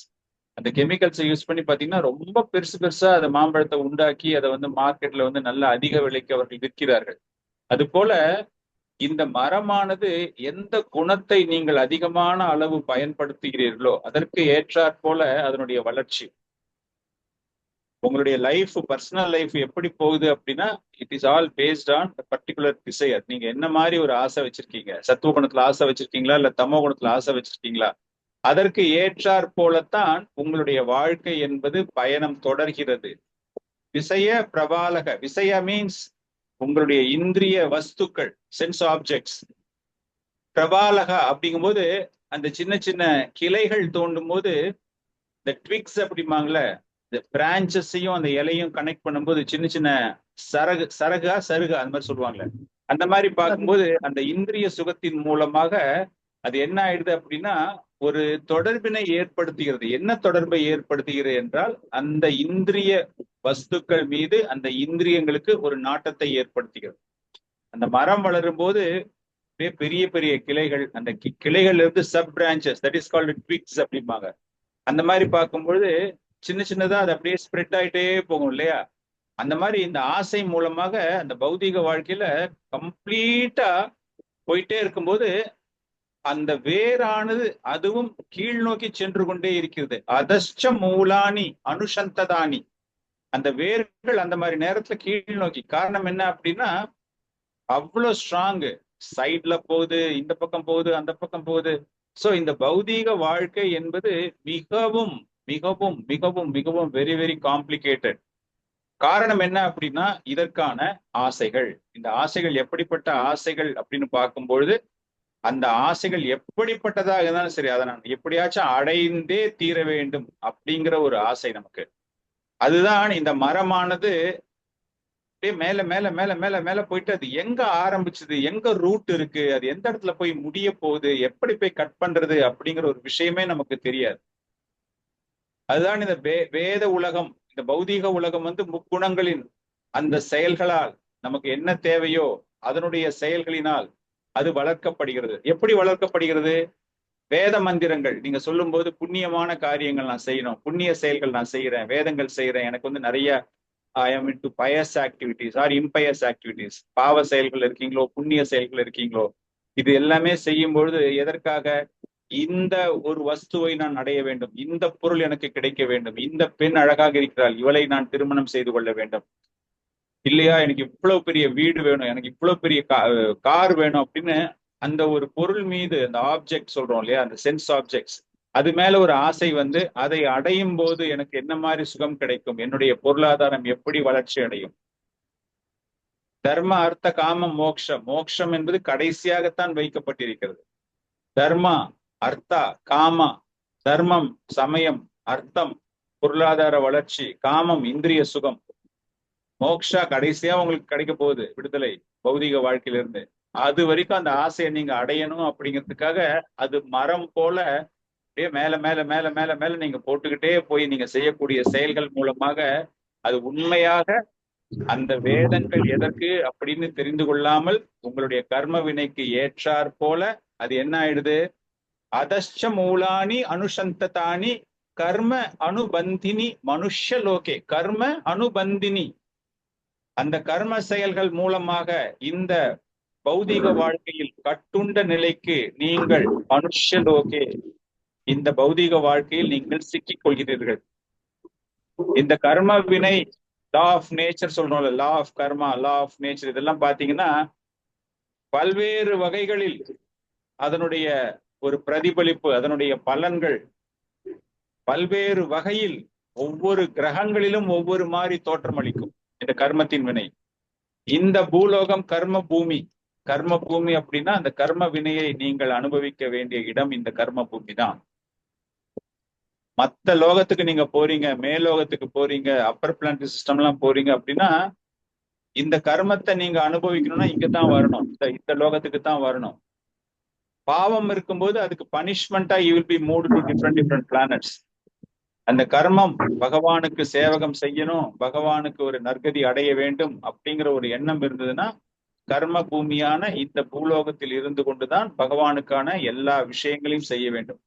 அதை நம்ம விட்டுட்டு நம்ம என்ன பண்றோம் அப்படின்னா, என்னுடைய வாழ்க்கை நல்லா இருக்கணும், கர்ம பந்தினி மானுஷலோகே, இந்த இடத்துல நான் சுகமா இருக்கணும், என்னுடைய குடும்பம் நல்லா இருக்கணும், ஆல் தீஸ் திங்ஸ் நம்ம என்ன பண்றோம், கம்ப்ளீட்டா நம்மளை வந்து மாத்திக்கிட்டு, பல்வேறு வகையான ஜீவராசிகள் இருந்தாலும் கூட அவங்க எல்லாமே அந்தந்த குணங்களுக்கு ஏற்றாற் போல, அந்தந்த கர்மங்களுக்கு ஏற்றாற் போல ஒவ்வொருவருக்கும் ஒவ்வொரு விஷயம் ஈர்க்கப்படுகிறது. ஒரு நிலம் ஒண்ணு இருக்கு, அந்த நிலத்துல வந்து மழை பெய்யும் போது ஒரு சில பகுதி பசுமையாக இருக்கிறது, ஒரு சில பகுதிகள் வறட்சியாக இருக்கிறது. நிலம் ஒன்றுதான், நீர் ஒன்றுதான், ஆனால் அதனுடைய வளர்ச்சி மாறுபட்டு தோன்றுகிறது. அது போல நம்முடைய கர்மத்திற்கு ஏற்றாற் போல, நாம் செய்யக்கூடிய செயல்களுக்கு ஏற்றாற் போல இந்த மானுஷலோகே, இந்த பிரபஞ்சத்தில் இந்த மனித பிறவிகள் அந்த கட்டுண்ட நிலைக்கு இந்த மரம் போல அவர்கள் சிக்கி தவிக்கிறார்கள் அப்படின்னு. சோ இந்த 2 ஸ்லோகத்துல நம்ம பார்த்தோம் அப்படின்னா, ஆன்மீக உலகம், பௌதீக உலகம், பிரதிபலிப்பு, அதற்கு வந்து ஒரு ஊட்டசக்தி தருவது என்றால் முக்குணங்கள், அந்த முக்குணங்கள் இல்லாம இந்த கிளைகள் எப்படி வளர்கிறது என்றால் இந்த 2வது ஸ்லோகத்துல பார்த்தோம், எங்க வேணாலும் போகும். அந்த வேறு, ஆணி வேர் அப்படிங்கிறது வந்து எப்படி வேணாலும் பரவும், எங்க வேணாலும் போகும், சைட்ல போகும், சைட்ல இப்படி போகும், கீழே போகும், அடியில போகும், எப்படி வேணாலும் போகும். அதற்கு ஏற்றாற் போல பல்வேறு வகையான ஜீவராசிகள் தோன்றுகின்றன. நீங்க எல்லாமே பண்றது இந்த பூலோகத்துல பண்ணிட்டு அதனுடைய விளைவாக நீங்கள் வந்து கிடைக்கக்கூடிய உருவங்கள் பல்வேறு விதங்கள். சோ வேதங்கள் அப்படின்னு பார்க்கும்போது அந்த வேதங்கள் எதற்காக அப்படிங்கிற ஒரு விஷயம், அதற்கு ஏற்றாற் போல நாம் பகவானை பற்றி நினைத்து கொண்டோமே ஆனால் நமக்கு இந்த ஜீவராசிகளுக்கு எந்த மாதிரி ஒரு பங்கு அப்படின்னா, இந்த மரக்கிளையிலிருந்து வேறு ஒரு மரக்கிளைக்கு நாம் செல்வது போல, இந்த கிரகத்திலிருந்து வேறு கிரகத்திற்கு செல்வது போல, இந்த மரம் வந்து புல் வளர்ச்சி எப்படிங்கிறது நமக்கு தெரியாது, கற்பனையில தான் நம்ம பாக்குறோம். வேறு எங்கிருந்து வருது? வேறு வந்து பிரம்மலோகத்தையும் தாண்டி வைகுண்ட லோகத்திலிருந்து ஆரம்பிக்குது. சோ இந்த மரம் வளர்வது போல நீங்கள் மாற்று லோகங்களுக்கு செல்ல வேண்டும், மாற்று கிரகங்களுக்கு செல்ல வேண்டும் என்றால் உங்கள் செயல்கள் மூலமாகத்தான். இந்த மரத்தை உங்களால பார்க்க முடியாது, ஆனால் இந்த மரத்தினுடைய வேர்கள், நீங்க வேறு இருக்கிற இடத்துக்கு நீங்க போகணும் அப்படின்னா அதற்கு ஏற்றாற் போல பகவானினுடைய ஒரு அங்கமான இந்த ஜீவராசிகள் அந்த இடத்தை அடைய வேண்டும், அந்த வேரை நோக்கி செல்ல வேண்டும் என்றால் அந்த முக்குணங்களை எப்படி பயன்படுத்தி, கர்ம செயல்களில் எப்படி தங்களை பயன்படுத்தி அதற்கு ஏற்றாற் போல அந்த இந்திரியங்கள், இந்திரிய வஸ்துக்கள் மீது நம்முடைய நாட்டத்தை மாற்றும் போது நமக்கு அந்த பயணம் கிடைக்கிறது. சோ இந்த 2 ஸ்லோகத்துல இந்த மாதிரி ஒரு புரிதல் நமக்கு. மூணாவதா சொல்ல போறார் கிருஷ்ணர், பகவான் கிருஷ்ணர் வந்து அர்ஜுனுக்கு சொல்ல போறாரு, டோன்ட் கெட் கன்ஃபியூஸ், ரொம்பலாம் வந்து குழப்பம் அடைய தேவையில்லை. அதை வந்து எப்படி நம்ம புரிஞ்சுக்கலாம், எளிதாக புரிந்து கொள்ள முடியும் இந்த பௌதிக வாழ்க்கை. ஒரு பக்தனாக நம்ம எல்லாருக்குமே ரொம்ப நல்லா தெரியும் இதெல்லாமே. நம்ம ஆரம்பத்திலேயே சொன்ன மாதிரி பக்தர் அல்லாதவர்கள் இதை புரிந்து கொள்வதற்காக எளிதாக பகவான் கிருஷ்ணர் எப்படி இதை அமைக்க போறார் அப்படிங்கிற ஒரு விஷயம் 3வது 4வது ஸ்லோகம். இது இரண்டும் சேர்ந்த ஒரே ஸ்லோகம். So let us understand. Na rupam ashyeka tatopalabhyate na anto na cha adir na cha sampratishta ashvatam yenam shru virudha moolam ashanka shastrena dritena chitva tata padam tat parima arkitavyam yasmin gatana nivartanti bhuyah tam eva cha adyam purusham prabhye यत प्रवर्ति प्रशार्थ पुराणी. तारक माताजी படிக்கிறீங்களா? படிக்கிறோம். ஹரே கிருஷ்ணா.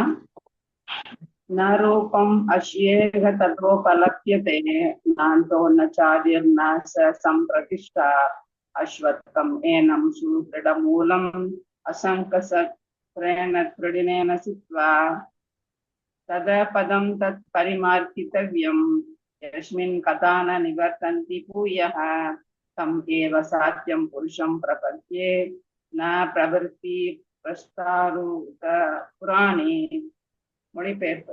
இம்மரத்தின் உண்மை உருவம் இவ்வுலகில் காணப்படக்கூடியதல்ல. இது எங்கே முடிகின்றது, எங்கே தொடங்குகின்றது, அல்லது இதன் அஸ்திவாரம் எங்கே இருக்கின்றது என்பதை யாராலும் புரிந்து கொள்ள முடியாது. ஆனால் பலமாக வேரூன்றி உள்ள இந்த மரத்தை பற்றின்மை என்னும் ஆயுதத்தால் உறுதியுடன் வெட்டி சாய்க்க வேண்டும். அதன் பின்னர் எங்கே செல்வதால் மீண்டும் திரும்பி வருவதில்லையோ அந்த இடத்தை நாடி அங்கே யாரிடமிருந்து எல்லாம் தொடங்குகின்றதோ, யாரிடமிருந்து எல்லாம் விரிவடைகின்றதோ அந்த பரமபுருஷ பகவானிடம் சரணடைய வேண்டும். தேங்க்யூ. ஹரே கிருஷ்ணா. ஹரே கிருஷ்ணா. கோகுலமத்தம் இந்த ஹைலைட்டட் போர்ஷன் மாத்திரம் படிங்க பார்க்கலாம். பர்போட்ல. ஹரே கிருஷ்ணா. இந்த ஆலமரத்தின் உண்மை உருவம் இந்த ஜட உலகில் புரிந்து கொள்ளப்பட முடியாதது என்று இங்கு தெளிவாக கூறப்பட்டுள்ளது. வேர்கள் மேல் நோக்கி இருப்பதால் உண்மை மரத்தின் விரிவு மறுபக்கத்தில் இருக்கின்றது. ஒருவன் மரத்தின் பௌதீக விரிவுகளால் பிணைக்கப்படும் போது மரம் எவ்வளவு தூரம் விரிந்துள்ளது என்பதையோ இதன் ஆரம்பத்தையோ அவனால் காண முடியாது. இருப்பினும் இதன் காரணத்தை அவன் கண்டறிதல் அவசியம். ஹரே கிருஷ்ணா. ஹரே கிருஷ்ணா. சோ இந்த ஸ்லோகத்துல பகவான் என்ன சொல்றேன்னா, நா ரூபம் அஷ்யேக, அந்த மரத்தினுடைய உருவம், அந்த உருவம் வந்து இந்த உலகத்துலதான் இருக்கா இந்த உருவம் அப்படிங்கிறத நம்மளால புரிஞ்சுக்க முடியாது, நம்மளால உணர முடியாது. உபலப்யத்தை, ஈவன் யூ காண்ட் பர்சீவ், நீங்க வந்து ஒரு மன ஊகத்தின்படி கூட நம்மளால எதுவுமே பண்ண முடியாது. ஏன் இதை வந்து நம்மளால புரிஞ்சுக்க முடியல? இது ரொம்பவும் ஒரு குழப்பமாக இருக்கிறது. நா அந்தோ நா சா அதிர் நா சா சம்பிரதிஷ்டா, எங்க ஆரம்பிக்குது எங்க முடியுது, இதனுடைய அடித்தளம் எங்க, ஒண்ணுமே புரியலையே நமக்கு அப்படின்னு. நான் அந்த எப்படி ஆரம்பிக்குது? விராட்ட ரூபம், பகவான் விஸ்வரூப தரிசனம் 11வது அத்தியாயம் நம்ம பார்க்கும் பொழுது விஸ்வரூப தரிசனம் பார்த்துக்கிட்டு இருக்கும்போது அர்ஜுனன் சொல்றான், நான் அந்தம் நாமதிம் நா புனஷ்சாவதிம், பகவானே எனக்கு ஒண்ணுமே புரியல, நீங்க எங்க இருந்து ஆரம்பிச்சிருக்கீங்க, எங்க உங்களுடைய உருவம் முடியுது, எங்க இருந்து உங்க தலை ஸ்டார்ட் ஆகுது, உங்க கால் எந்த இடத்துக்கு போகுது, எனக்கு ஒண்ணுமே தெரியலையே. இப்ப நான் இருக்கிறது நடுப்பக்கத்துல இருக்கேனா, முடிவுல இருக்கேனா, எனக்கு ஒண்ணுமே புரியலையே அப்படின்னு. அது போல நா அந்திர் நாச்சா அதிர் நாச்சா சம்பிரதிஷ்டதா அஸ்வதகம் ஏனம் ஷா விருத்தோ மூலம். அஸ்வதா முதல்லயே நம்ம பார்த்த மாதிரி தான் இந்த பௌதீக உலகம், இந்த மரமானது ரொம்ப முக்கியம். இந்த மரம் நமக்கு அப்படிங்கும்போது இது எப்படி எங்கிருந்து வருகிறது, எப்படி இதை விட்டு வெளியே போக முடியும், எது இந்த ஆசைகள், இந்த இச்சை, சாதாரண ஏழையா இருப்பான். அவனுக்கு வந்து ஒருவேளை சாப்பாடு சாப்பிட்றதுக்கே கஷ்டமா இருக்கும். அவனை பத்தியே புரிஞ்சுக்க மாட்டான். அவனுடைய ஆசைகள்லாம் பாத்தீங்கன்னா நிவர்த்தி பண்ண முடியாத அளவிற்கு ஆசைகள். ரொம்ப ரேரா நம்ம யாராச்சும் பார்க்கலாம், என்கிட்ட இருக்கிறதே 2 ட்ரெஸ் தான், நான் இதுக்கு மேல ஆசைப்பட்டதே கிடையாது, இந்த 2 ட்ரெஸ்ஸையே நான் துவைச்சு நான் போட்டுப்பேன் அப்படின்னா மேபி இஸ் அந்த சத்துவ குணத்துல அந்த மாதிரி எண்ணங்கள் அவனுக்கு வருது. அதர்வைஸ் ஜென்ரலா நம்ம பார்க்கும்போது நம்ம தகுதிக்கு மீறிய ஒரு ஆசைகள் நமக்கு இருக்கும். அது போலத்தான் இந்த பௌத்தீக உலகம் அப்படிங்கிறது நம்மளால புரிஞ்சுக்கவே முடியாது. நம்ம ஆசைகள் வந்து புரிஞ்சுக்கவே முடியாது. நம்மளுடைய வாழ்க்கையிலே நம்ம நிறைய பார்த்திருக்கலாம். ஆரம்ப காலத்துல நம்மளுடைய குடும்ப சூழ்நிலை, நம்மளுடைய நிலைமை எல்லாமே ஒரு சாதாரண நிலைமையா இருந்திருக்கலாம். அது போக போக போக போக வளர்ந்து கொண்டே இருக்கும். உங்களுடைய படிப்பின் மூலமாக, உங்களுடைய கல்வி அறிவின் மூலமாக, இல்லைன்னா திடீர்னு உங்களுக்கு கிடைச்ச ஒரு செல்வத்தின் மூலமாக அது வளர தொடங்கும் போது பழசையெல்லாம் மறந்துடுவாங்க. நிறைய பேர் சொல்லுவாங்கல்ல, பழசை எப்பவுமே மறக்காத அப்படிம்பாங்க. அந்த லேட்டஸ்டா இருக்கிற ஸ்டேட்டஸுக்கு, அவனுடைய பொசிஷனுக்கு, அவனுடைய ஸ்டேட்டஸை எப்படி அவன் இம்ப்ரூவ் பண்ணிக்கணும் அப்படின்னு தான் பார்ப்பான்.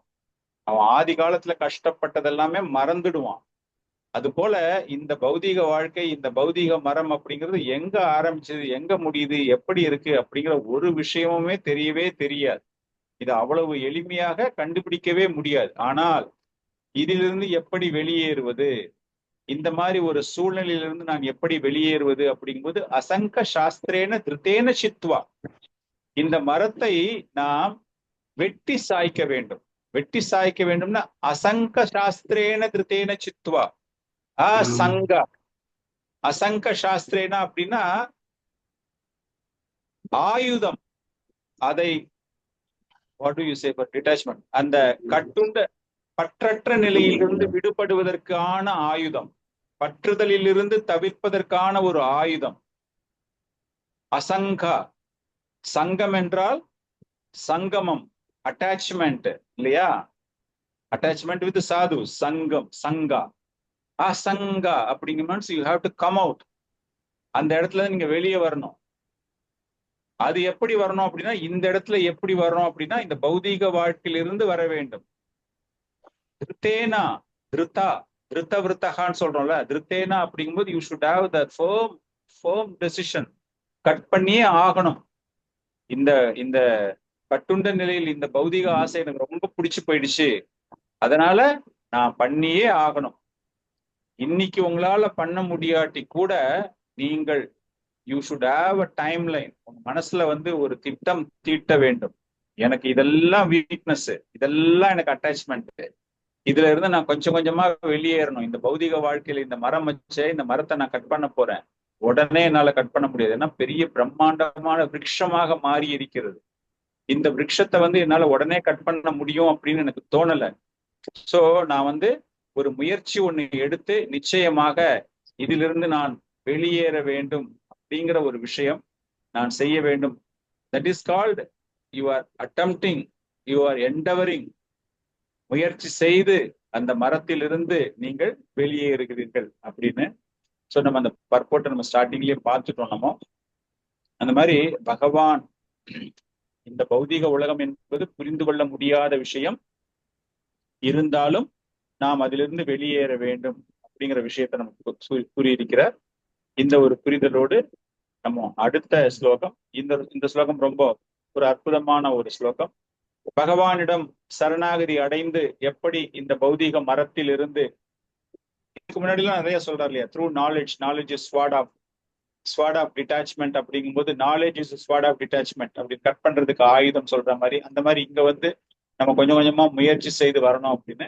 அப்படி இருக்கும்போது பகவானிடம் சரணாகதி அடைந்து இந்த செயலை செய்பவர்கள் எப்படி இருக்க வேண்டும், அவங்களுக்கான தகுதிகள் என்னென்ன தகுதிகள் அப்படிங்கிறத விளக்கக்கூடிய ஸ்லோகம், ஸ்லோகா நம்பர் 5.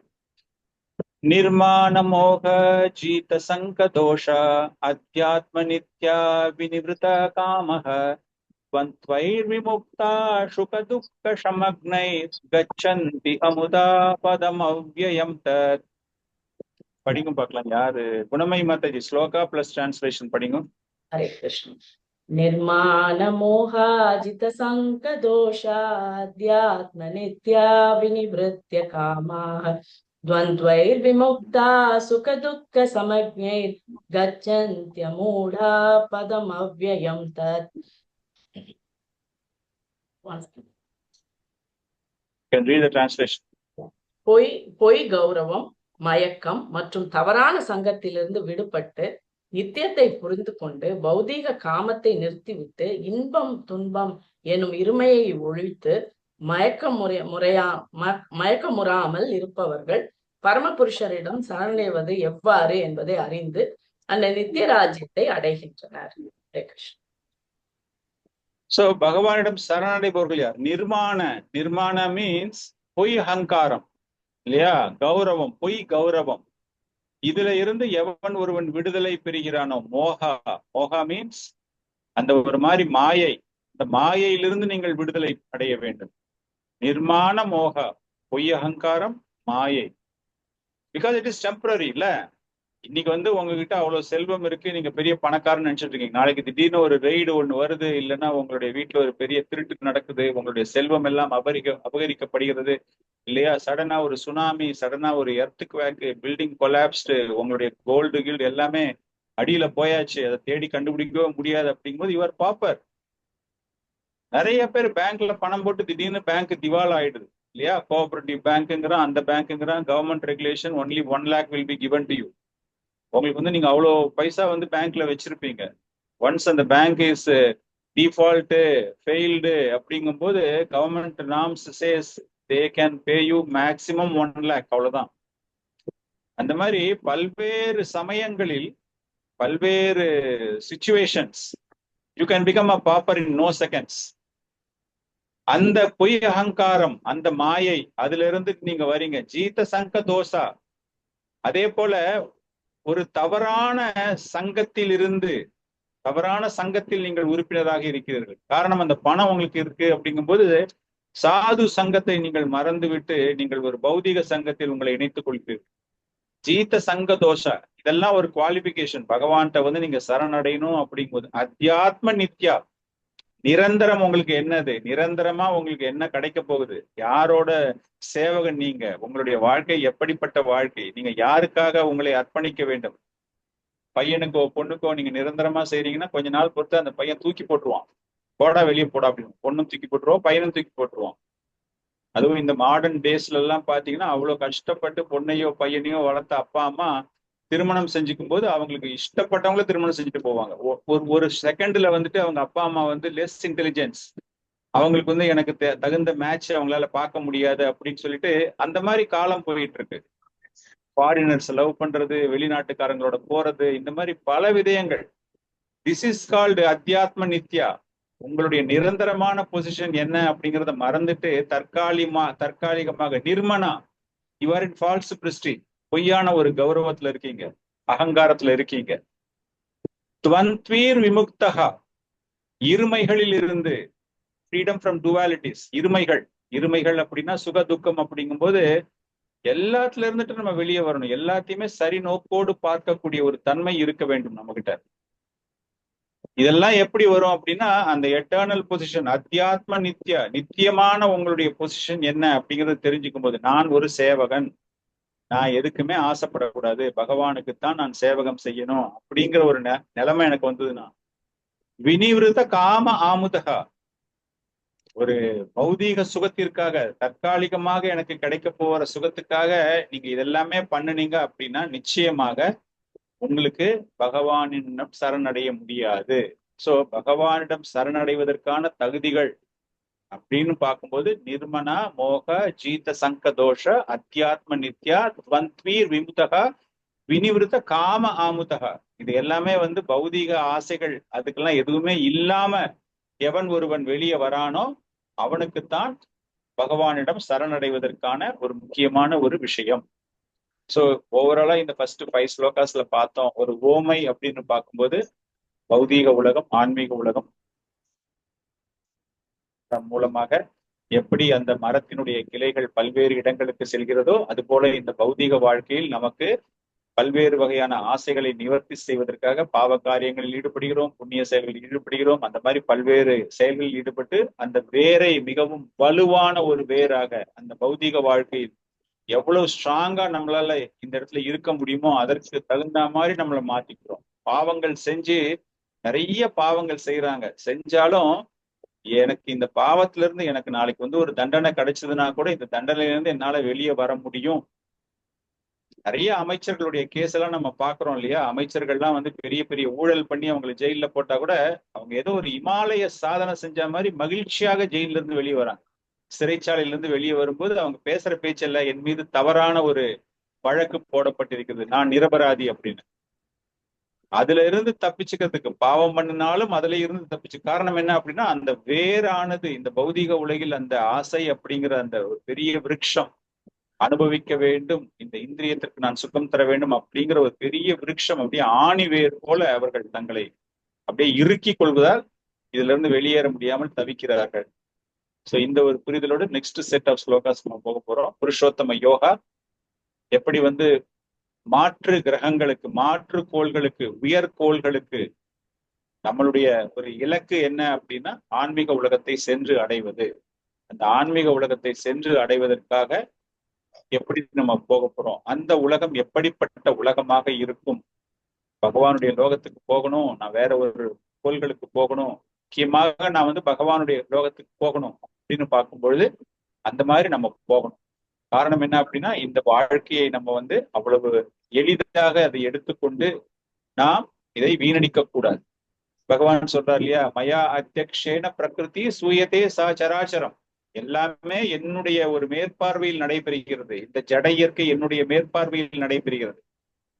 அது நகரக்கூடியதாக இருந்தாலும் சரி, நகராமல் நிலையாக இருக்கக்கூடிய பொருளாக இருந்தாலும் எல்லாமே என்னுடைய ஒரு மேற்பார்வையில் நடைபெறுகிறது. பகவானிடம் முழுமையாக எவன் ஒருவன் சரண் அடைகிறானோ அந்த சரண் அடைவதன் மூலமாகத்தான் அவனுக்கு இந்த ஒரு பௌதீக வாழ்க்கை பாவச்சித்தம், பாவச்சித்தம் அப்படின்னா இந்த பௌதீக வாழ்க்கையிலிருந்து ஒருவனுக்கு விடுதலை கிடைக்க வேண்டும். எப்படி கிடைக்கும்னா ஸ்வஸ்தி ஆயனம், எல்லா மகிழ்ச்சியையும் நீங்கள் உருவகப்படுத்த வேண்டும். உண்மையான மகிழ்ச்சி எது, நிரந்தரமான மகிழ்ச்சி எது அப்படிங்கிறத உருவகப்படுத்தி அதை அடைவதற்காக அந்த மாதிரி நீங்க கஷ்டப்பட்டு பகவானிடம் சரணடைந்து அந்த உண்மையான மகிழ்ச்சி என்னன்னு தெரிஞ்சுக்கிட்டீங்கன்னா சுமங்கலம், எல்லாமே உங்களுக்கு மங்களகரமான ஒரு செயலாகத்தான் இருக்கும். ஸோ அந்த ஒரு புரிதலோடு நம்ம வந்து அடுத்த செட் ஆஃப் ஸ்லோகாஸ் நம்ம போறோம். புருஷோத்தம யோகம், வைகுந்த பயணம், வைகுந்தத்திற்கு எப்படி நாம் பயணம் செய்வது அப்படின்னு ஸ்லோகா நம்பர் 6. இல்ல ஸ்லோகாவுடைய 5 உடைய பொருளுரை நான் இப்போ ஹைலைட்டட் போர்ஷன் காட்டுறேன், அது மாத்திரம் இந்திரா மாதாஜி நீங்க படிங்க பார்க்கலாம். The highlighted portion. புருஷோத்தம இது 6th பிரபு. இப்ப நான் காமிச்சிருக்கேன் பாருங்க, மொபைல்ல உங்களுக்கு தெரியும் பாருங்க. 5வது. ஓகே பிரபு. ஹரே கிருஷ்ணா. சரணடையும் முறை இங்கே மிக அருமையாக விவரிக்கப்பட்டுள்ளது. முதல் தகுதி என்னவெனில் கர்வத்தினால் மயங்காமல் இருக்க வேண்டும். கட்டுண்ட ஆத்மா ஜட இயற்கையின் எஜமானனாக தன்னையே எண்ணிக்கொண்டிருப்பதால் பரமபுருஷ பகவானிடம் சரணடைவது அவனுக்கு மிகவும் கடினமாக உள்ளது. உண்மை அறிவை விருத்தி செய்து கொள்வதன் மூலம் ஜட இயற்கையின் எஜமானன் தான் அல்ல என்றும் பரமபுருஷ பகவானே எஜமானர் என்றும் அவன் அறிய வேண்டும்.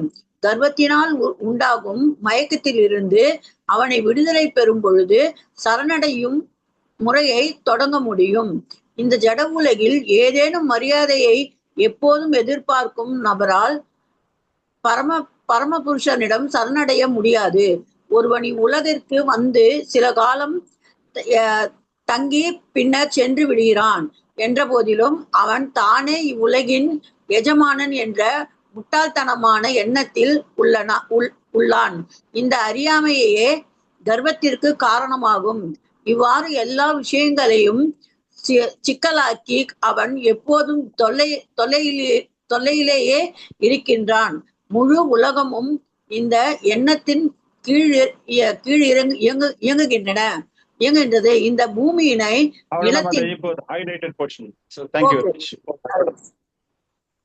இந்த பூமி சரணடைய முறை என்ன அப்படிங்கறத விவரமாக நம்ம பார்த்தோம். பார்த்துட்டு அடுத்த ஸ்லோகம் 6வது ஸ்லோகம் 6ல இருந்து 11 சொன்ன மாதிரியே 6வது ஸ்லோகத்துக்கு போக போறேன். இப்போ ந தத் பாஷ்யதே சூர்யோ ந சசங்கோ ந பாவகः யத் கத்வா ந நிவர்த்தந்தே தத்தாம பரமம் மம. பகவானினுடைய மேனகா மாதாஜி படிக்கிறீங்களா டிரான்ஸ்லேஷன்? எஸ் பிரபு, படிக்கிறேன் பிரபு. எனது அந்த பரம வாஸ்தலம் சூரியனாலோ சந்திரனாலோ நெருப்பினாலோ மின்சாரத்தினாலோ ஒளியூட்டப்படுவது இல்லை. அதனை அடைபவர்கள் ஒருபோதும் இந்த ஜட உலகிற்கு திரும்புவதில்லை. ஹரே கிருஷ்ண பிரபுஜி.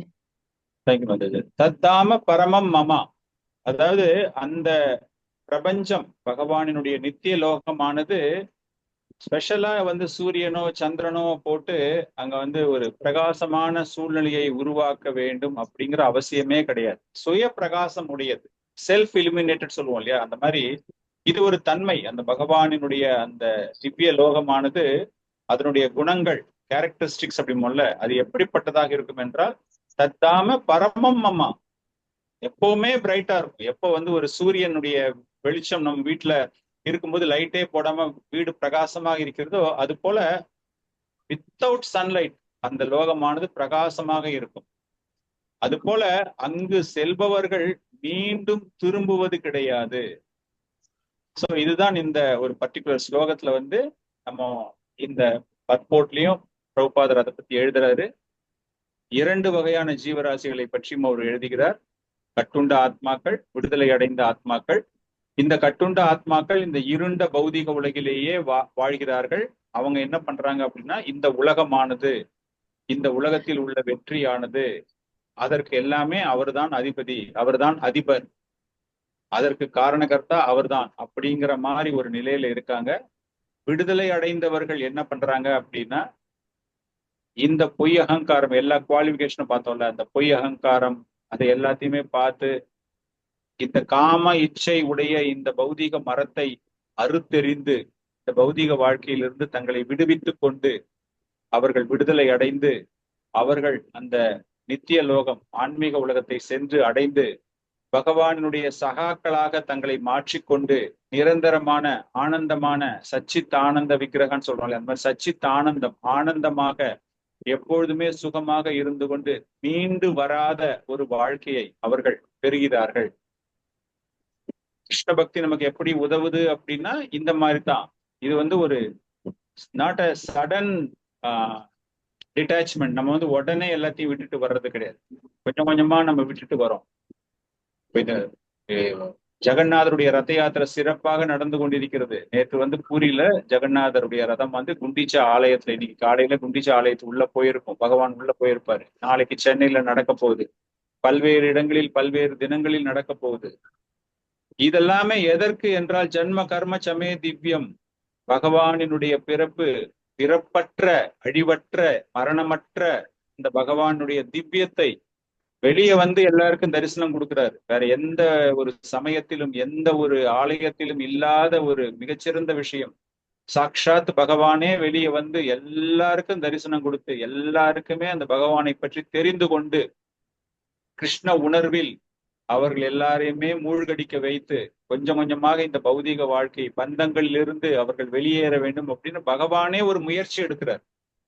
பக்தர்கள் எடுக்கிற முயற்சி எல்லாம் பத்தாது அப்படின்ட்டு பிரசாதம் மூலமாகவும் தன்னுடைய திருவுருவத்தை அனைவருக்கும் வெளியே காண்பித்து ஒரு கவர்ச்சியை ஏற்படுத்தி அவர்களுக்கு அதன் மீது ஒரு நாட்டத்தை ஏற்படுத்தி கிருஷ்ண உணர்வு அவங்களுக்கு வர வைக்கணும் அப்படின்னு அந்த மாதிரி ஒரு சிறப்பான ஒரு நிகழ்ச்சி. சோ அந்த மாதிரி வளரும்போது கிருஷ்ண பக்தியை பற்றி நாம் தெரிந்து கொள்ளும் பொழுது நமக்கு சிறப்பான ஒரு விஷயம் நடைபெறுகிறது. பகவானை பற்றி தெரிந்து கொள்ளக்கூடிய வாய்ப்பு ஏற்படுகிறது. அதன் மூலமாக நாம் பகவானுடைய நித்திய லோகத்தை சென்று அடைவதற்கும் நமக்கு ஒரு மிகச்சிறந்த வாய்ப்பு ஏற்படுகிறது. இதுலயும் இது காட்டுறேன் நான் உங்களுக்கு. You can just read the highlighted portions only. Rajeswari Mataji படிங்க. பாஸ்போர்ட்ல ஹைலைட்டட் போர்ஷன், அந்த போர்ஷன் மாத்திரம் படிங்க.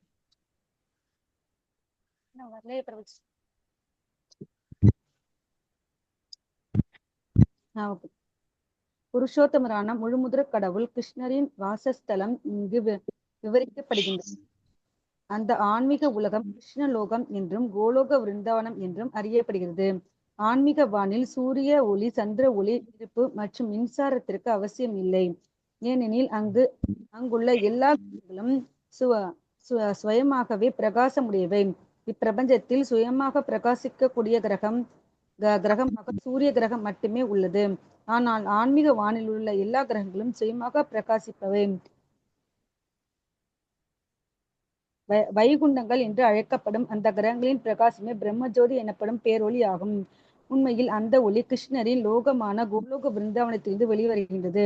ஒளிரும் அந்த ஜோதியின் ஒரு பகுதி மகத் தத்துவத்தினால் ஜட உலகினால் மறைக்கப்பட்டுள்ளது. இதை தவிர அந்த ஒளிரும் வானத்தின் பெரும்பாலான பகுதி வைகுண்டங்கள் என்று அழைக்கப்படும் ஆன்மீக கிரகங்களால் நிறைந்துள்ளது. அவற்றில் முதன்மையானது கோலோக பிருந்தாவனம். ஹரே கிருஷ்ணா. சோ அந்த மாதிரி பகவானுடைய லோகம் சுய பிரகாசம் உடையது. அடுத்த ஸ்லோகத்துல இந்த ஜீவராசிகளுடைய அடையாளம் என்ன அப்படிங்கிற ஒரு விஷயம் 7வது ஸ்லோகத்துல பகவான் சொல்ல போறாரு. ஸ்லோகா நம்பர் 7. ஆன்மீக உலகத்தை பற்றி அதனுடைய குணங்களை பற்றி தெரிந்து கொண்டோம். அந்த இடத்துக்கு நீங்க போகணும் அப்படின்னா அந்த ஜீவராசிகளுடைய அடையாளம் எப்படிப்பட்ட அடையாளமாக இருக்க வேண்டும். மமைவாம்சே ஜீவலோகே ஜீவபூதா சனாதனஹா மன சஸ்தானி இந்திரியாணி பிரகிருதி ஸ்தானி கர்ஷதி. பத்மாவதி மாதாஜி டிரான்ஸ்லேஷன் படிக்கிறீங்களா? இந்த கட்டுண்ட உலகில் இருக்கும் ஜீவாத்மாக்கள் எல்லோரும் எனது நித்தியமான அம்சங்கள் ஆவர். கட்டுண்ட வாழ்வின் காரணத்தால் மனம் உட்பட 6 புலன்களுடன் இவர்கள் மிகவும் கடினமாக சிரமப்படுகின்றனர். ஹரே கிருஷ்ணா. சோ இவங்கெல்லாம் எதனால சிரமப்படுகிறார்கள் அப்படிங்கிற ஒரு விஷயம், இந்த ஜீவராசிகளுடைய தற்காலிக நிலை என்ன அப்படிங்கிற ஒரு விஷயம். மமைவாம்சே ஜீவலோகா மம அம்சா எல்லாமே பகவானினுடைய ஒரு அம்சங்க தான். நம்ம எல்லாமே part and parcel of the supreme சொல்றோம் இல்லையா, எல்லாமே என்னுடைய அம்சங்கள். ஆனால் எல்லாமே ஒரு கட்டுண்டு நிலைக்கு சென்று விட்டன. என்னுடைய அம்சங்களாக இருந்தாலும் இந்த பௌதிக வாழ்க்கையில் அனைவருமே கட்டுண்ட நிலைக்கு அவர்கள் தள்ளப்பட்டிருக்கிறார்கள். ஜீவபூத்த சனாதனா இவங்க எல்லாருமே என்னுடைய நிரந்தரமான ஒரு அங்கமாக இருந்தாலும் காரணம் என்ன அப்படின்னா, அவங்க என்ன பண்றாங்க, இந்த பௌதிக வாழ்க்கையில் என்னெல்லாம் தெரிஞ்சுக்கணுமோ அதை தெரிஞ்சுக்காம கஷ்டப்படுறாங்க. இங்க வாழ்க்கையை நடத்தி கொள்வதற்காக மிகவும் கஷ்டப்படுகிறார். காரணம் என்ன அப்படின்னா, மன சாஸ்த ஆணி இந்திரியாணி, அந்த இந்திரியங்களை வைத்து 6 விதமான இந்திரியங்களை வைத்து மனதோடு சேர்ந்து 5+1 கர்ம இந்திரியம் ஞான இந்திரியம் சொல்றோம் இல்லையா, அந்த மாதிரி இந்த கர்ம இந்திரியங்கள் 5 + மனம், இதுதான் அவர்கள் துன்பப்படுவதற்கு காரணமாக இருக்கிறது. சோ அதுல இருந்து வெளியே வரணும். இந்த இதுல நம்ம 2 பகுதிகளாக நம்ம பார்த்தோம். மமைவாம்சே ஜீவலோகே ஜீவபூத சனாதனகா. என்ன 2 விஷயம் அப்படின்னா, பகவானுடைய அங்கம், நிரந்தரமான ஒரு அங்கம், நாம் அம்சம். எப்படிப்பட்ட அம்சம்? சனாதன அம்சம். எப்பொழுதுமே நம்ம சந்தோஷமாக இருக்க வேண்டியது. இதுவும் அருவவாதிகளுக்கு பாத்தீங்க அப்படின்னா அவங்களுக்கு இதை பத்தி கொஞ்சம் கூட ஒரு புரிதலே இருக்காது. அவங்க என்ன நினைச்சுக்கிறாங்க, பகவானாக நானும் ஐக்கியமாகி விடுவேன் அப்படிங்கிற. ஆனா இங்க 2 பகுதிகளாக மமைவாம்சே ஜீவலோகே ஜீவபூத சனாதனக 2 பகுதிகள். நானு என்னுடைய அங்கம் தான் நீங்க அப்படிங்கிற ஒரு விஷயம் இருக்கும்போது, நான் என்பது தனி, அந்த அங்கம் என்பது தனி அப்படின்னு இவங்க என்ன பண்ணிடுறாங்க, இம்பர்சனலிசம், அருவவாதிகள் எல்லாமே ஒண்ணு அப்படிங்கிறாங்க. சோ அதனாலதான் இந்த சனாதனகா அப்படிங்கிற ஒரு விஷயம் நிரந்தரமாக இருக்கிறது. இதற்கு முன்னாடி ஒரு சில வருஷம் எல்லாம் கூட அவர் என்ன சொல்றாரு, நத்வா தேகம் ஜாத்து நாதம் நத்வம் நேமே ஜனாதிபக. நிரந்தரமாக இருக்கிறது, permanent, eternally it is available, not that only for this particular பர்பஸுக்காக அவர் கிரியேட் பண்ணி வச்சிருக்காரு அப்படிங்கிற மாதிரிலாம் கிடையாது.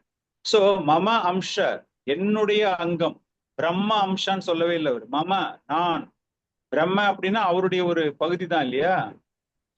அதுல இருந்தே நம்ம என்ன புரிஞ்சுக்கிறோம்னா, மம அம்ச அப்படிங்கும்போது பகவான்கிற ஒரு தனி அம்சம், அவருடைய அம்சமான நாம் அப்படிங்கிறவங்க நம்ம தனி. நம்ம எல்லாம் just we are spark of the light. அந்த நெருப்பு பொறி மாதிரி நம்ம பொறியாக இருக்கிறோம். பகவான் ஒரு பெருந்தீ, அந்த தீயில நம்ம அச்சிந்திய பேத அபேத தத்துவம் நம்ம சொல்றோம் இல்லையா, அந்த மாதிரி அந்த குணமானது நமக்கு சிறிதளவு இருக்கிறது. மன சாஸ்தானி இந்திரியாணி பிரகிருதி ஸ்தானி கர்ஷதி. ஸ்தானி கர்ஷதி மீன்ஸ் அந்த அங்கங்கள் கஷ்டப்படுகின்றன, பௌதீக வாழ்க்கையில் கஷ்டப்படுகின்றன. முதல்லயே அவர் சொல்லியிருக்காரு இல்லையா, வேற ஒரு ஸ்லோகத்துல கூட சொல்லியிருக்காரு இல்லையா, துக்காலயம் அசாஸ்வதம் அப்படிங்கிறாரு. அனித்யம் ஔஷகம் லோகம், அனித்யம் ஔஷகம் லோகம். அனித்யம் means this is a temporary world. நீங்க வந்து ஒரு டிராவல் பண்ணும்போது டிரான்சிட்ல ஒரு ஏர்போர்ட்ல போய் நீங்க வெயிட் பண்ற மாதிரி, அனித்யம் ஆஷுகம் லோகம், வித்தவுட் எனி ஹாப்பினஸ், எந்த விதமான சந்தோஷமும் இல்லாமல் இந்த லோகத்துக்கு வந்ததுக்கு காரணம் உங்களுடைய கர்ம பலன். ஆனா நீங்க என்ன நினைச்சிடுறீங்க, இந்த இடத்துல வந்து வெரி வெரி ஜாய்ஃபுல்லா இருக்கணும் அப்படின்னு சொல்லிட்டு நான் வெளியே வரேன். ஜன்ம மிருத்யு ஜராவாதி துக்க தோஷானு தர்ஷனம். சோ இந்த பௌதீக உலகம் அப்படிங்கிறது பல்வேறு ஸ்லோகங்கள் மூலமாக பார்க்கும்போது அது என்ன சொல்லப்பட்டிருக்குது என்றால், துன்பம் நிறைந்த இங்க இருக்கக்கூடிய ஜீவராசிகள் துன்பப்பட வேண்டியதுதான். சோ இந்த இடத்துல நம்மளுடைய சந்தோஷம், நம்முடைய துக்கம் எல்லாமே ஏற்படுவதற்கு காரணம் என்ன அப்படின்னா, நம்முடைய சுகங்கள், இந்திரியங்கள், அது செய்யக்கூடிய இந்திரியங்கள் மூலமாகத்தான் நமக்கு இது போன்ற விஷயங்களில் அதிக அளவில் நாட்டம் ஏற்படுகிறது அப்படிங்கிறது. சோ உண்மையாகவே நம்முடைய உணர்வுகள் அப்படின்னு பார்க்கும்பொழுது என்ன அப்படின்னா பொய் அகங்காரம். அந்த பொய் அகங்காரம் மூலமாக தவறான ஒரு அடையாளம், நம்மை நாம் தவறாக அடையாளப்படுத்திக் கொள்கிறோம். இதை நான் அனுபவிக்கிறேன், இந்த விஷயம் அனுபவிக்கப்படுகிறது அப்படிங்கும்போது நான் தான் அப்படின்னு ஒரு தவறான ஒரு புரிதலுக்கு அது தள்ளப்படுகிறது. அந்த நம்மளுடைய உணர்வுகள், அந்த கான்சியஸ்னஸ் என்ன ஆகுதுன்னா அந்த இடத்துல கம்ப்ளீட்டா மாறி போயிடுது. நம்ம எல்லாருமே வந்து பகவானினுடைய ஒரு அங்கம், பகவானுக்கு நாம் சேவகம் செய்ய வேண்டும் அப்படிங்கிற விஷயம் இல்லாமல் நானும் ஒரு தனி பகுதி, எனக்கும் சந்தோஷம் தேவைப்படுகிறது, நானும் அனுபவிப்பவன் அப்படின்னு நம்ம நினைக்கிறது வந்து தவறான ஒரு புரிதல். நம்முடைய அடையாளம் வந்து என்ன அப்படிங்கிறது இந்த ஸ்லோகத்தின் மூலமாக நமக்கு தெரிய வருகிறது. அடுத்தது ஸ்லோகம் நம்பர் 8. சரீரம் யத் அவப்னாதி யஸ்சா ஆபி உத்க்ரம அதிஸ்வரஹ கிரஹித்வைதானிஷம் யாதி வாயூர் கந்தான் இவஷயாத். இந்திரா மாதாஜி, நீங்க டிரான்ஸ்லேஷன் படிங்க.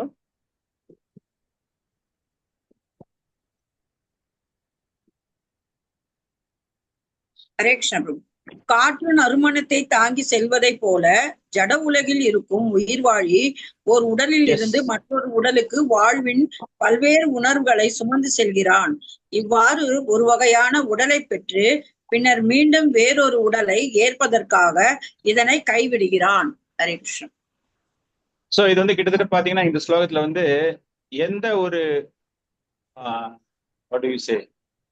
ப்ராசஸ்க்கு என்ன சொல்லுவீங்க தமிழ்ல, எந்த ஒரு செயல் மூலமாக நீங்கள் மாற்று லோகத்திற்கு, அதாவது இந்த இடத்துல வந்து மாற்று லோகம் அப்படின்னு நம்ம சொல்றது என்ன அப்படின்னா பகவானினுடைய கோலோக தாமம் இல்லையா.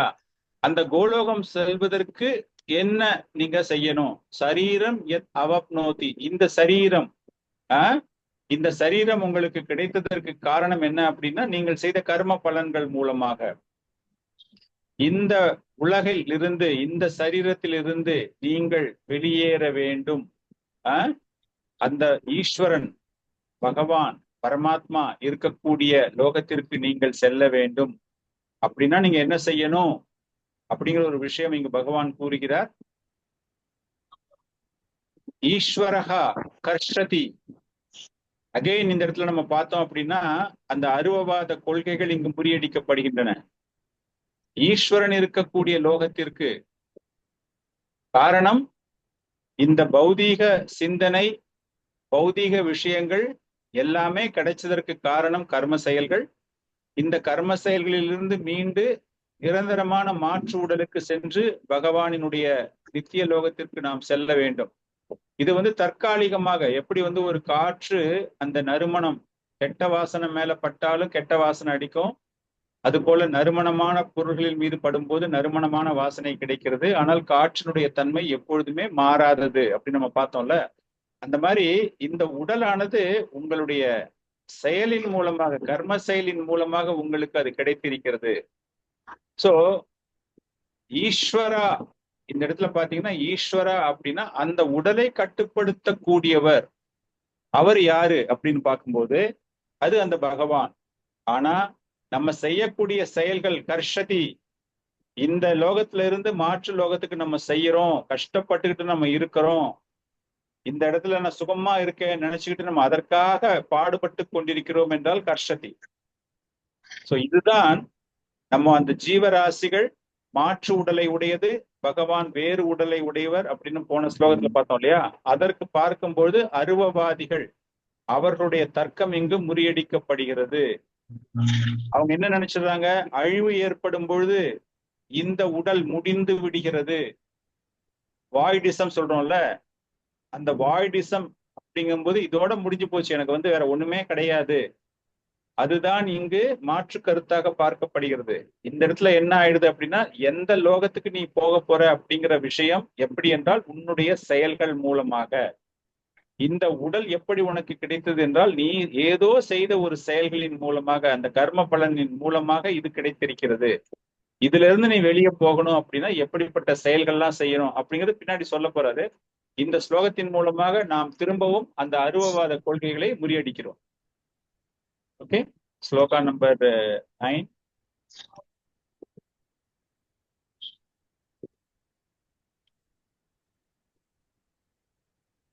ஸ்லோகா நம்பர் 8 கூடிய பர்போர்ட் ஒரு நிமிஷம். கோகுலமத மதி ஃபுல் பர்போர்ட் படிங்க. ஸ்லோகா நம்பர் 8 கூடிய ஃபுல் பர்போர்ட். உயிர்வாழி இங்கே ஈஸ்வர தனது உடலின் எஜமானன் என்று வர்ணிக்கப்பட்டுள்ளான். அவன் விரும்பினால் தனது உடலை உயர்நிலைக்கு மாற்றிக்கொள்ள முடியும், கீழ்நிலைக்கும் கொண்டு செல்ல முடியும். சிறிதளவு சுதந்திரம் உள்ளது. அவனது உடல் மாற்றம் அவனை பொறுத்ததே. மரண நேரத்தில் அவன் உருவாக்கிய உணர்வு அவனை அடுத்த உடலிற்கு கொண்டு செல்கின்றது. அவன் பூனை அல்லது நாயை போன்ற உணர்வை வளர்த்திருந்தால் பூனை அல்லது நாயின் உடலிற்கு செல்வது நிச்சயம். அதே சமயம் தெய்வீக குணங்களின் மீது அவன் தனது உணர்வை நிறுத்தி இருந்தால் தேவரின் உடலிற்கு அவன் மாறுவான். மேலும் அவன் கிருஷ்ண உணர்வில் இருந்தால் ஆன்மீக உலகில் உள்ள கிருஷ்ணலோகத்திற்கு மாற்றம் பெற்று கிருஷ்ணருடன் உறவு கொள்வான். உடல் அழிவுற்ற பின் எல்லாம் முடிந்து விடுகின்றன என்பது பொய்யான கருத்தாகும். தனிப்பட்ட ஆத்மா ஓர் உடலில் இருந்து மற்றொரு உடலிற்கு மாறிக்கொண்டே உள்ளான். அவனுடைய தற்போதைய உடலும் செயல்களும் அவனது அடுத்த உடலுக்கு பின்னணியாக அமைகின்றன. ஒருவன் கர்மத்தின் அடிப்படையில் பல்வேறு உடல்களை அடைகிறான். நாளடைவில் அவன் அந்த உடலை விட்டு வெளியேற வேண்டும். அடுத்த உடலுக்கான கருத்தினை தாண்டி செல்லும் சூட்சும உடல் மற்றதில் மற்றொரு உடலை வளர்க்கின்றது என்று இங்கே கூறப்பட்டுள்ளது. ஓர் உடலில் இருந்து மறு உடலுக்கு மாற்றம் பெற்று அந்த உடலில் இருக்கும் போது துன்பப்படும் இந்த வழிமுறை கர்ஷதி அல்லது வாழ்க்கை போராட்டம் என்று அழைக்கப்படுகின்றது. Thank you, Mataji. So now we are talking about அந்த லோகத்துக்கு நம்ம சொல்றது எப்படி அந்த இடமாற்றம் இல்லையா, அந்த இடமாற்றம் மாற்று லோகத்திற்கு செல்லக்கூடிய இடமாற்றத்திற்கான செயல்முறைகள், எந்த செயல்முறைகள் செஞ்சா அந்த மாற்று லோகத்துக்கு நம்ம போக முடியும் அப்படிங்கிறதுடைய ஒரு தொடர்ச்சியாக இந்த 9வது ஸ்லோகம் நம்ம பார்க்க போறோம். ஸ்ரோத்ரம் சக்ஷுசு ஸ்பர்ஷானம் ச ரசனம் கிரகாணம் ஏவ ச அதிஷ்டாய மனச்சாயம் விஷயான் உபசேவதே. சௌமியா மாதாஜி டிரான்ஸ்லேஷன் படிங்க. ஹரே கிருஷ்ணா பிரபுஜி. இவ்வாறு வேறொரு ஸ்தூல உடலை பெறும் உயிர்வாழி மனதை மையமாக கொண்டுள்ள ஒரு குறிப்பிட்ட விதமான காது, கண், நாக்கு, மூக்கு, தொடுபுலன் ஆகியவற்றை அடைகிறான். இதன் மூலம் குறிப்பிட்ட புலனின்ப விஷயங்களை அவன் அனுபவிக்கின்றான். ஹரே கிருஷ்ணா பிரபுஜி. ஹரே கிருஷ்ணா. சோ இந்த செயல்முறை மாற்று லோகத்திற்கான செயல்முறை, டிரான்ஸ்மைக்ரேஷன் மாற்று செயல்முறை, what is the process we are undergoing அப்படின்னு பார்க்கும்போது நமக்கு வந்து வேறு ஒரு ஜட உடல் கிடைக்க போகிறது இல்லையா? அந்த ஜட உடல்ல வந்து நமக்கு வேற மாதிரி காது கிடைக்கலாம், நாக்கு கிடைக்கலாம், கண்ணு கிடைக்கலாம். இது எல்லாமே combined together you are getting a mind. For example, நம்ம கிட்ட ஒரு கை, கால், மூக்கு, நாக்கு எல்லாமே இருக்கு. இதை பயன்படுத்தக்கூடிய புத்திசாலித்தனம் இருக்கக்கூடிய ஒரு மனம், மைண்ட் நம்ம கிட்ட இருக்கு. இதே ஃபார் எக்ஸாம்பிள் நீங்க ஒரு பறவையாகவோ அல்லது ஒரு விலங்காகவோ மாறுகிறீர்கள் அப்படின்னா அவங்களுக்கும் எல்லாமே இருக்கு, கை, காலு, மூக்கு எல்லாமே இருக்கு. அதை பயன்படுத்தக்கூடிய மனம் அவர்களுக்கு எப்படி இருக்கிறது என்றால் வேறு விதமாக இருக்கிறது. காரணம் என்ன அப்படின்னா, பல்வேறு வகையான விஷயங்கள் மூலம் அதிஷ்டாய மனச்சாயம் விஷயம் உபசேவத்தை, பயன்படுத்தக்கூடிய இந்திரியங்கள், அதை பயன்படுத்தக்கூடிய புத்திசாலித்தனம் நிறைந்த மனது எல்லாமே ஒவ்வொரு உடலுக்கு உடல் மாற்றம் அடையக்கூடியது, மாறிக்கொண்டே இருக்கின்றன.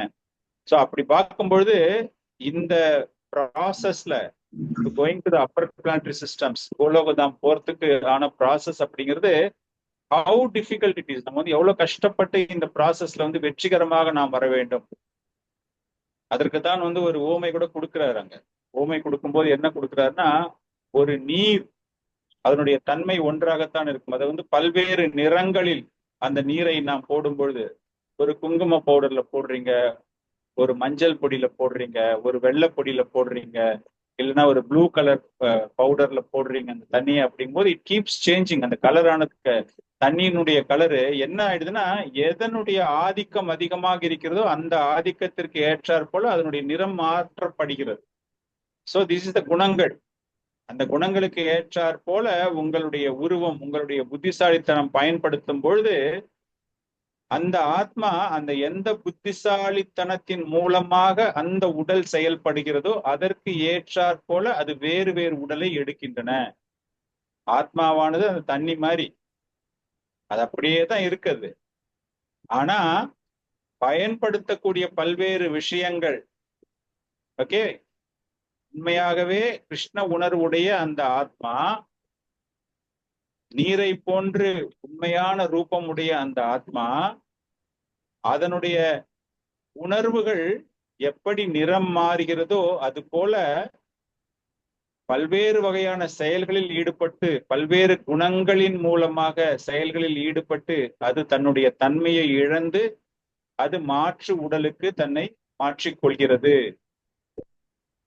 இதுதான் இந்த ஒரு பர்டிகுலர் ஸ்லோகத்தினுடைய ஒரு புரிதல். அடுத்த ஸ்லோகத்துல அவர் என்ன சொல்றாரு அப்படின்னா, இந்த மாற்றத்தை ஏன் மக்கள் பார்ப்பது கிடையாது, புரிந்து கொள்வது கிடையாது. அவங்க எல்லாருக்குமே தெரியுது, பல்வேறு வகையான விலங்குகள் இருக்கின்றன, பல்வேறு வகையான நிகழ்ச்சிகள் நடைபெறுகிறது அப்படின்னு எல்லாமே தெரிஞ்சு கூட அதை அவங்க ஏன் உணர மாட்டேங்கிறாங்க அப்படிங்கிற ஒரு விஷயத்தை விளக்கக்கூடிய ஸ்லோகம் அடுத்த ஸ்லோகம். உத்கிரமன் ஒரு நிமிஷம். உத்கிராமந்தம் ஸ்திதம் வாபி பூஞ்சானம் வா குணான்விதம் விமூத நா அனுபஷ்யந்தி பஷ்யந்தி ஞான சக்ஷுஷாஹ. கீதா மாதா, கீதா நாராயண் படிங்க மாதா. ஸ்லோகமா பிரபுஜி? ஸ்லோகம் படிக்கிறீங்களா? படிங்க. ஸ்லோகம் படிச்சுட்டு டிரான்ஸ்லேஷன் படிங்க. ஓகே, தேங்க்யூ பிரபு. உத்கிராமந்தம் ஸ்திதம் வாபி ஞானம் வா குணான்விதம் விமூடானானு பஷ்யந்தி பஷ்யந்தி ஞான சக்ஷுஷக. மொழிபெயர்ப்பு: முட்டாள்கள் உயிர்வாழி எவ்வாறு தனது உடலை கைவிடுகிறான் என்பதையோ, இயற்கை குணங்களின் மயக்கத்தின் கீழ் எத்தகு உடலை அவன் அனுபவித்துக் கொண்டுள்ளான் என்பதையோ புரிந்து கொள்ள முடியாது. ஆனால் யாருடைய கண்கள் ஞானத்தில் பயிற்சி பெற்றுள்ளதோ அவரால் இவை அனைத்தையும் காண முடியும். ஹரே கிருஷ்ணா. ஹரே கிருஷ்ணா. தேங்க்யூ மாதா.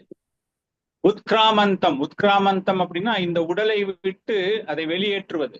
உத்கிராமந்தம் எதை வெளியேற்றுவது? எது நம்ம உடல்ல இருக்கு? ஸ்திதம் Vapi, something has to go out from your body இல்லையா? பூஞ்சானாம் வா குணான்விதம், அனுபவிக்க கூடிய குணான்விதம், அந்த குணம் அது வந்து உங்க உடல்ல இருந்து வெளியே போகணும். something has to go out அப்படிங்கிறார் பகவான். ஏதோ நம்ம உடம்புல இருக்கு, அதை வந்து நம்ம உடம்புல இருந்து வெளியே எடுக்கணும். அது என்ன அப்படின்னா, குணங்களின் தாக்கத்தினால் அனுபவிக்க வேண்டும் அப்படிங்கிற எண்ணம். இத யாரு பார்க்க மாட்டேங்கிறாங்க அப்படின்னா, விமூத நா அனுபஷ்யந்தி, முட்டாள்கள் இதை பார்ப்பது கிடையாது, இதை உணர்வது கிடையாது. அதான் சொல்றாரு இல்லையா, இவ்வளவு சேஞ்ச் ஆகுது, பாடி மாறுது, வேற வேற உருவம் கிடைக்குது, ஆனா ஏன் இவங்க எல்லாம் பார்க்க மாட்டேங்கிறாங்க, ஏன் தெரிய மாட்டேங்குது அப்படின்னா அதற்கான பதிலை அவர் சொல்கிறார். இந்த முட்டாள்களுக்கு அதை பார்க்க தெரியாது. எதை பார்க்க தெரியாது? அந்த அனுபவிக்க வேண்டும், அந்த குணங்களின் தாக்கத்தினால் அனுபவிக்க வேண்டும் அப்படிங்கிற விஷயத்தை என்னால் புரிந்து கொள்ள முடியாது. ஆனால் யாரால் பார்க்க முடியும் அப்படின்னா, பஷ்யந்தி ஞான சக்ஷுஷக, அகைன் இஸ் யூசிங் ஞான சக்ஷுஷா. இதுக்கு முன்னாடி எப்ப யூஸ் பண்ணாரு? 13வது அத்தியாயத்துல கடைசியில யூஸ் பண்ணியிருக்காரு இல்லையா? ஐ திங்க் 27 to 35 verse வந்து இட் இஸ் டாக்கிங் அபவுட் ஞான சக்ஷுஷா. அதுல அவர் யூஸ் பண்றாரு, இப்ப திரும்பவும் யூஸ் பண்றாரு. யாருக்கு திவ்ய ஞானம், அதை உணரக்கூடிய கண்கள் இருக்கின்றனவோ, எதை உணரக்கூடிய கண்கள்? அந்த ஞானத்தை உணரக்கூடிய கண்கள் இருக்கிறதோ. சோ அந்த மாதிரி கண்கள் எவனுக்கு இருக்கின்றதோ, அந்த ஞான சக்ஷுஷா, அவனுக்கு இந்த ஆத்மாவானது இந்த பௌதீக உலகில் கட்டுண்ட நிலைக்கு, எதனால் கட்டுண்ட நிலைக்கு? இந்திரிய சுகத்தின் மூலமாக இன்பத்தை அனுபவிக்க வேண்டும் அப்படிங்கிற ஒரு ஆசை இருப்பதை தெரிந்து கொள்பவன்.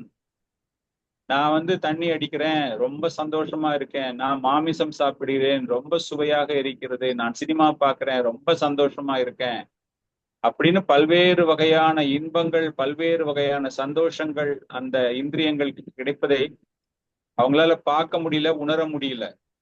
டெம்பரரியா that body is enjoying, but அதற்கு பின்னாடி இருக்கிற cause, behind that cause, what is that impact of that cause, அதெல்லாம் எதுவுமே புரிஞ்சுக்காம, அந்த ஞானமே இல்லாம எவன் இருக்கானோ தே பிகம் அடிக்டட். அதற்கு அடிமையாகி விடுகிறார்கள், அந்த சுகத்திற்கு அடிமையாகி விடுகிறார்கள். அப்படிப்பட்டவர்களுக்கு அந்த ஆத்மாவானது அந்த முக்குணங்களின் தாக்கத்தினால் மூழ்கடிக்கப்படுகின்றன. சோ அதைத்தான் பகவான் இங்க சொல்றாரு. அந்த மாதிரி விமூத நா அனுபஷ்யந்தி, அந்த முட்டாள்களால் அதை உணர முடியாது. சோ இதுல வந்து I will show you the போட்டு ஹைலைட்டட் போர்ஷன், அதை வந்து நீங்க படிக்கலாம்.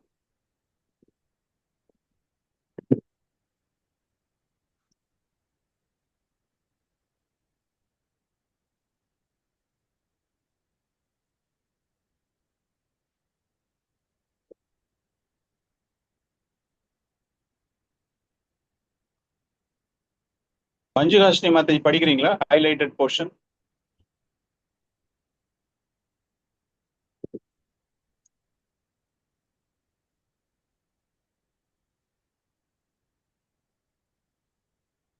ஓகே, குணமை மாதாஜி நீங்க படிங்க ப்ளீஸ்.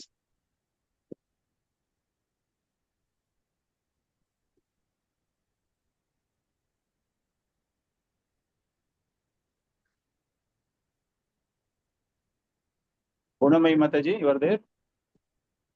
தாரக் மாதாஜி படிங்க, நீங்க ஹைலைட்டட் போர்ஷன் படிங்க. ஹரே கிருஷ்ணா. காமத்தினாலும் ஆசையினாலும் நித்தியமாக முட்டாளாக்கப்பட்ட நபர்கள் தங்களது உடல் மாற்றத்தையும் ஒரு குறிப்பிட்ட உடலில் தங்களது வாழ்வையும் பற்றி அறிவதற்கான எல்லா சக்திகளையும் இழக்கின்றனர். அவர்களால் இவற்றை பற்றி சிந்தித்து பார்க்க கூட முடியாது. ஆனால் ஆன்மீக ஞானத்தில் முதிர்ச்சி பெற்றோர் ஆத்மா உடலிலிருந்து வேறுபட்டவர் என்பதையும், அவன் தனது உடலை மாற்றி பல வழிகளில் அனுபவிக்கிறான் என்பதையும் காண முடியும். இத்தகைய அறிவில் உள்ளவன் கட்டுண்ட ஜீவன் எவ்வாறு இந்த ஜட வாழ்வில் துன்புறுகின்றான் என்பதை புரிந்து கொள்ள முடியும். எனவே கிருஷ்ண உணர்வில் மிகவும் முன்னேற்றம் அடைந்த நபர்கள் கட்டுண்ட மக்களின் வாழ்வு மிகவும் தொல்லை நிறைந்ததாக உள்ளது என்பதையும், இந்த ஞானத்தினை பொதுமக்களுக்கு வழங்கவும் தங்களால் இயன்றவரை முயற்சி செய்கின்றனர். மக்கள் கட்டுண்ட வாழ்வில் இருந்து விடுபட்டு கிருஷ்ண உணர்வினை பெற்று ஆன்மீக உலகத்திற்கு செல்லும்படி தம்மை விடுவித்துக் கொள்ள வேண்டும். ஹரே கிருஷ்ணா. தேங்க்யூ. சோ அந்த கட்டுண்ட நிலை, அதை எவன் ஒருவன் பார்க்கின்றானோ அவனால் நிச்சயமாக இதிலிருந்து விடுபட முடியும் அப்படிங்கிற ஒரு விஷயம் தான் இங்கு கூறப்படுகிறது.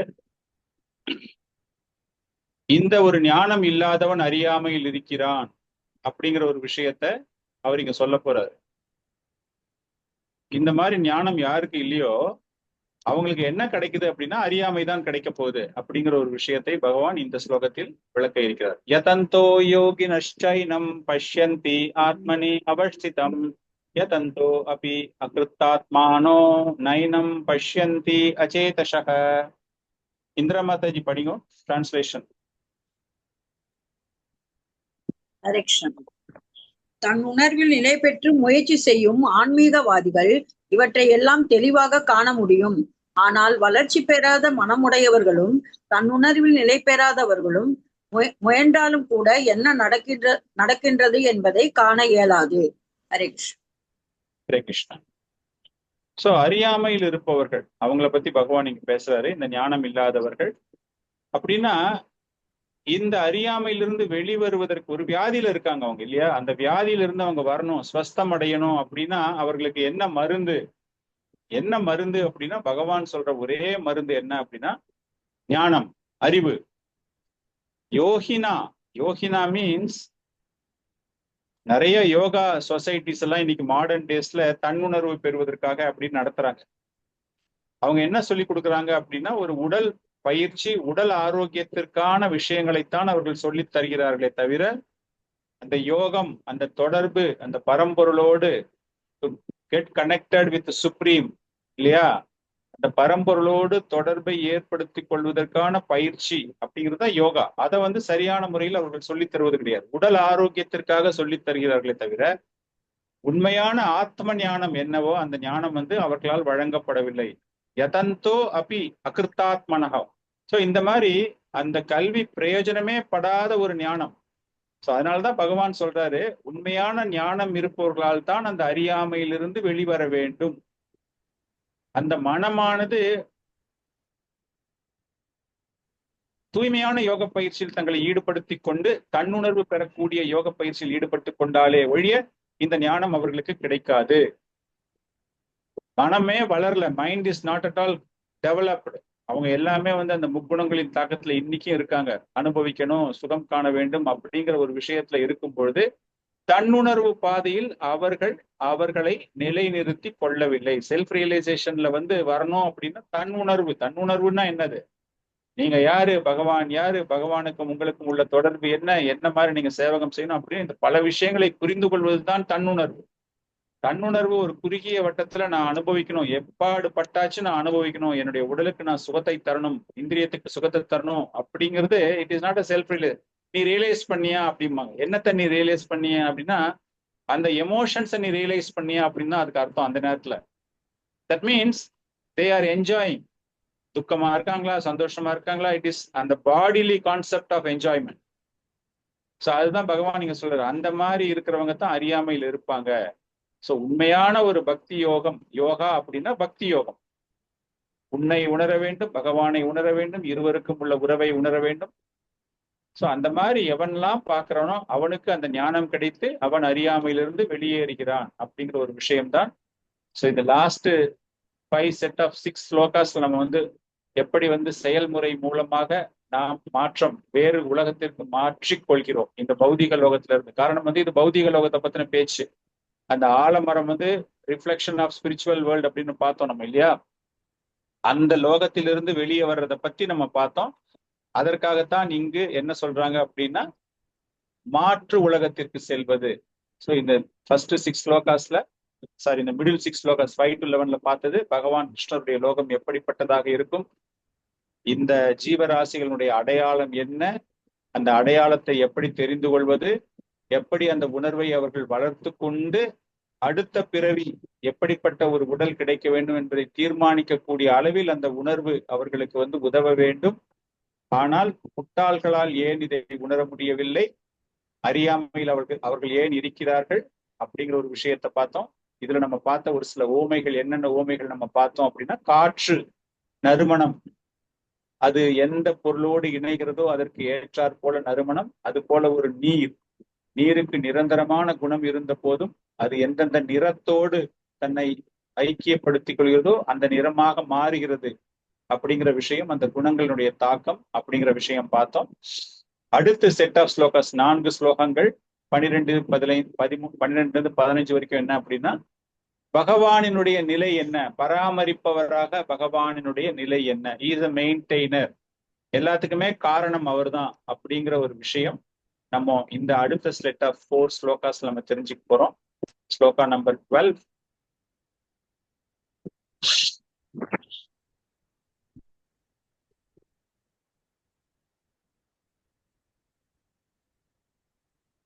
यत् आदित्यगतं तेजो जगत् भाषयते अखिलं यश्चन्द्रांशि यश्च अग्नौ तत्तेजो विद्धि मामकम्. मीनाक्षी माताजी, मीनाक्षी कृष्ण माताजी, ट्रांसलेशन पढ़ी. ஹரே கிருஷ்ண பிரபு. உலகம் முழுவதிலும் இருளை விளக்குகின்ற சூரியனின் பிரகாசம் என்னிடமிருந்தே வருகின்றது. மேலும் சந்திரனின் பிரகாசமும் நெருப்பின் பிரகாசமும் கூட என்னிடமே இருந்து வருகின்றன. ஹரே கிருஷ்ணா. தேங்க்யூ. ஹரே கிருஷ்ணா சோ பிரபு. சோ இப்போ போன ஸ்லோகத்துக்கும் இந்த ஸ்லோகத்துக்கும் ஒரு தொடர்பை எப்படி நாம் புரிந்து கொள்வது அப்படின்னு பார்க்கும்போது, இதுக்கு முன்னாடி ஸ்லோகங்கள்ல பகவான் என்ன சொன்னார் அப்படின்னா, ஞான சக்ஷுஷா, அந்த ஞானம் இல்லாதவர்கள் அறியாமையில் தள்ளப்படுகிறார்கள், அவர்கள் ஆத்மாவை புரிந்து கொள்ள வேண்டும் அப்படின்னு பார்க்கும்பொழுது உங்க மைண்ட்ல ஒரு சின்ன கேள்வி வரலாம். அந்த ஆத்மாவை புரிந்து கொள்ளாதவர்கள் இருக்காங்க அப்படின்னா அவங்க என்ன நிலையில இருக்காங்க? உடல் சார்ந்த நிலையில் இருக்கிறார்கள். They're into bodily concept of life இல்ல. அந்த மாதிரி இருக்கும்போது அவங்களுக்கு இந்த மாதிரி ஒரு கான்சியஸ்னஸ் டெவலப்மெண்ட், இந்த உணர்தல், உடல் என்பது என்ன, ஆத்மா என்பது என்ன, பகவான் என்பது என்ன, உறவு என்பது என்ன, இதெல்லாமே புரிஞ்சிக்க முடியாத ஒரு உணர்வுல அவங்க இருக்காங்க அப்படின்னா, அப்படிப்பட்ட மனிதர்களால் ஆன்மீக முன்னேற்றம் எப்படி ஏற்படும் அப்படிங்கிறாங்க. அப்படின்னா அவங்களுக்கு ஆன்மீக முன்னேற்றம் தடைப்பட்டிருக்கின்றதா கேள்வி வரும் இல்லையா? நம்ம ரொம்ப ஒரு பிலசாபிக்கலா நம்ம பேசியாச்சு, தத்துவ ரீதியாக எல்லாமே பேசிட்டோம். ஞான சக்ஷுஷாவா இருக்கணும், நீ அறியாமையிலிருந்து வரணும், உனக்கு உன்னை பத்தி தெரியணும், எல்லாமே அப்படி பேசிட்டு அதெல்லாம் இல்லாதவங்களுக்கு வளர்ச்சியே கிடைக்காதா அப்படிங்கிறதுக்கு தான் பகவான் இங்க என்ன சொல்றாரு அப்படின்னா, அவர்களுக்கும் வளர்ச்சி கிடைக்கும், அவர்கள் தடை செய்யப்படுவது கிடையாது. காரணம் என்ன அப்படின்னா, தன்னை பற்றி அவர் பேச ஆரம்பிக்கும் பொழுது அந்த ஞான சக்ஷுஷாவானது, அந்த ஞானமானது வேறு வேறு வகைகளில் அவர்களால் ஆத்மாவை புரிந்து கொள்ளக்கூடிய ஞானம் அவர்களுக்கு கிடைக்கிறது. எப்படி கிடைக்கிறது என்றால், இந்த பகவானினுடைய தாக்கம் எங்கெல்லாம் இருக்கின்றன.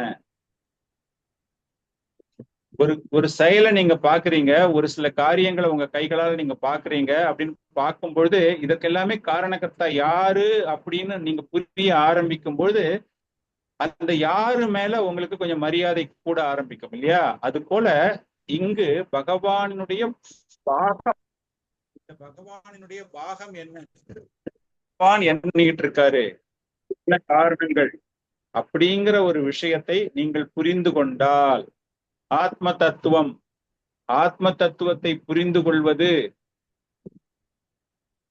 உங்களுடைய அறிவின் மூலமாக, தத்துவ ஊகத்தின் மூலமாக ஆத்ம தத்துவத்தை புரிந்து கொள்வது, இன்னும் நீங்க ஆழமாக ஆத்ம தத்துவத்தை புரிந்து கொள்வது அப்படின்னு பார்க்கும்பொழுது பகவானினுடைய பாகங்கள் என்னென்ன பாகங்கள் பகவானுடைய பாகம் இருக்கு அப்படின்னு தெரிஞ்சதுன்னா உங்களுக்கு பகவான் மேல அதிகப்படியான ஒரு தோற்றம் ஏற்படுகிறது.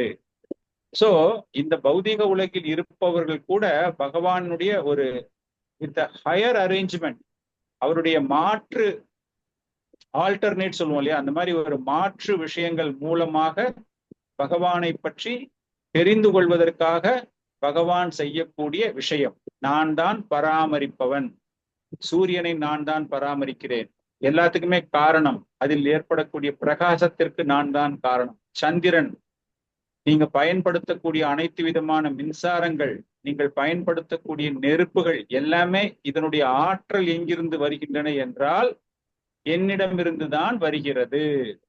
அப்படி பார்க்கும் பொழுது அந்த தனிப்பட்ட ஆத்மாக்களுக்கு பகவானை பற்றிய ஒரு உணர்வு தோன்ற ஆரம்பிக்கிறது இல்லையா? ஓ, இதுக்கெல்லாம் இவருதான் காரணமா, அப்படின்னா கிருஷ்ணர், சோ அவருதான் காரணகர்த்தான்னு சொல்றாங்க இல்லையா? அப்படிங்கும்போது தட் கான்சியஸ்னஸ் டெவலப்ஸ். அது முட்டாளாக இருந்தாலும் கூட, புத்திசாலித்தனமற்றவனாக இருந்தாலும் கூட, எப்படி இது பிரகாசமாக இருக்கிறது அப்படிங்கும்போது இதற்கு காரணம் பகவான் அப்படின்னா somebody is responsible. ஒரு எண்ணம் அவன் மனசுல தோன்றுவது ஒரு உணர்வு. அதுக்கப்புறமா அவன் நிறைய விஷயம் புரிஞ்சுக்கணும்.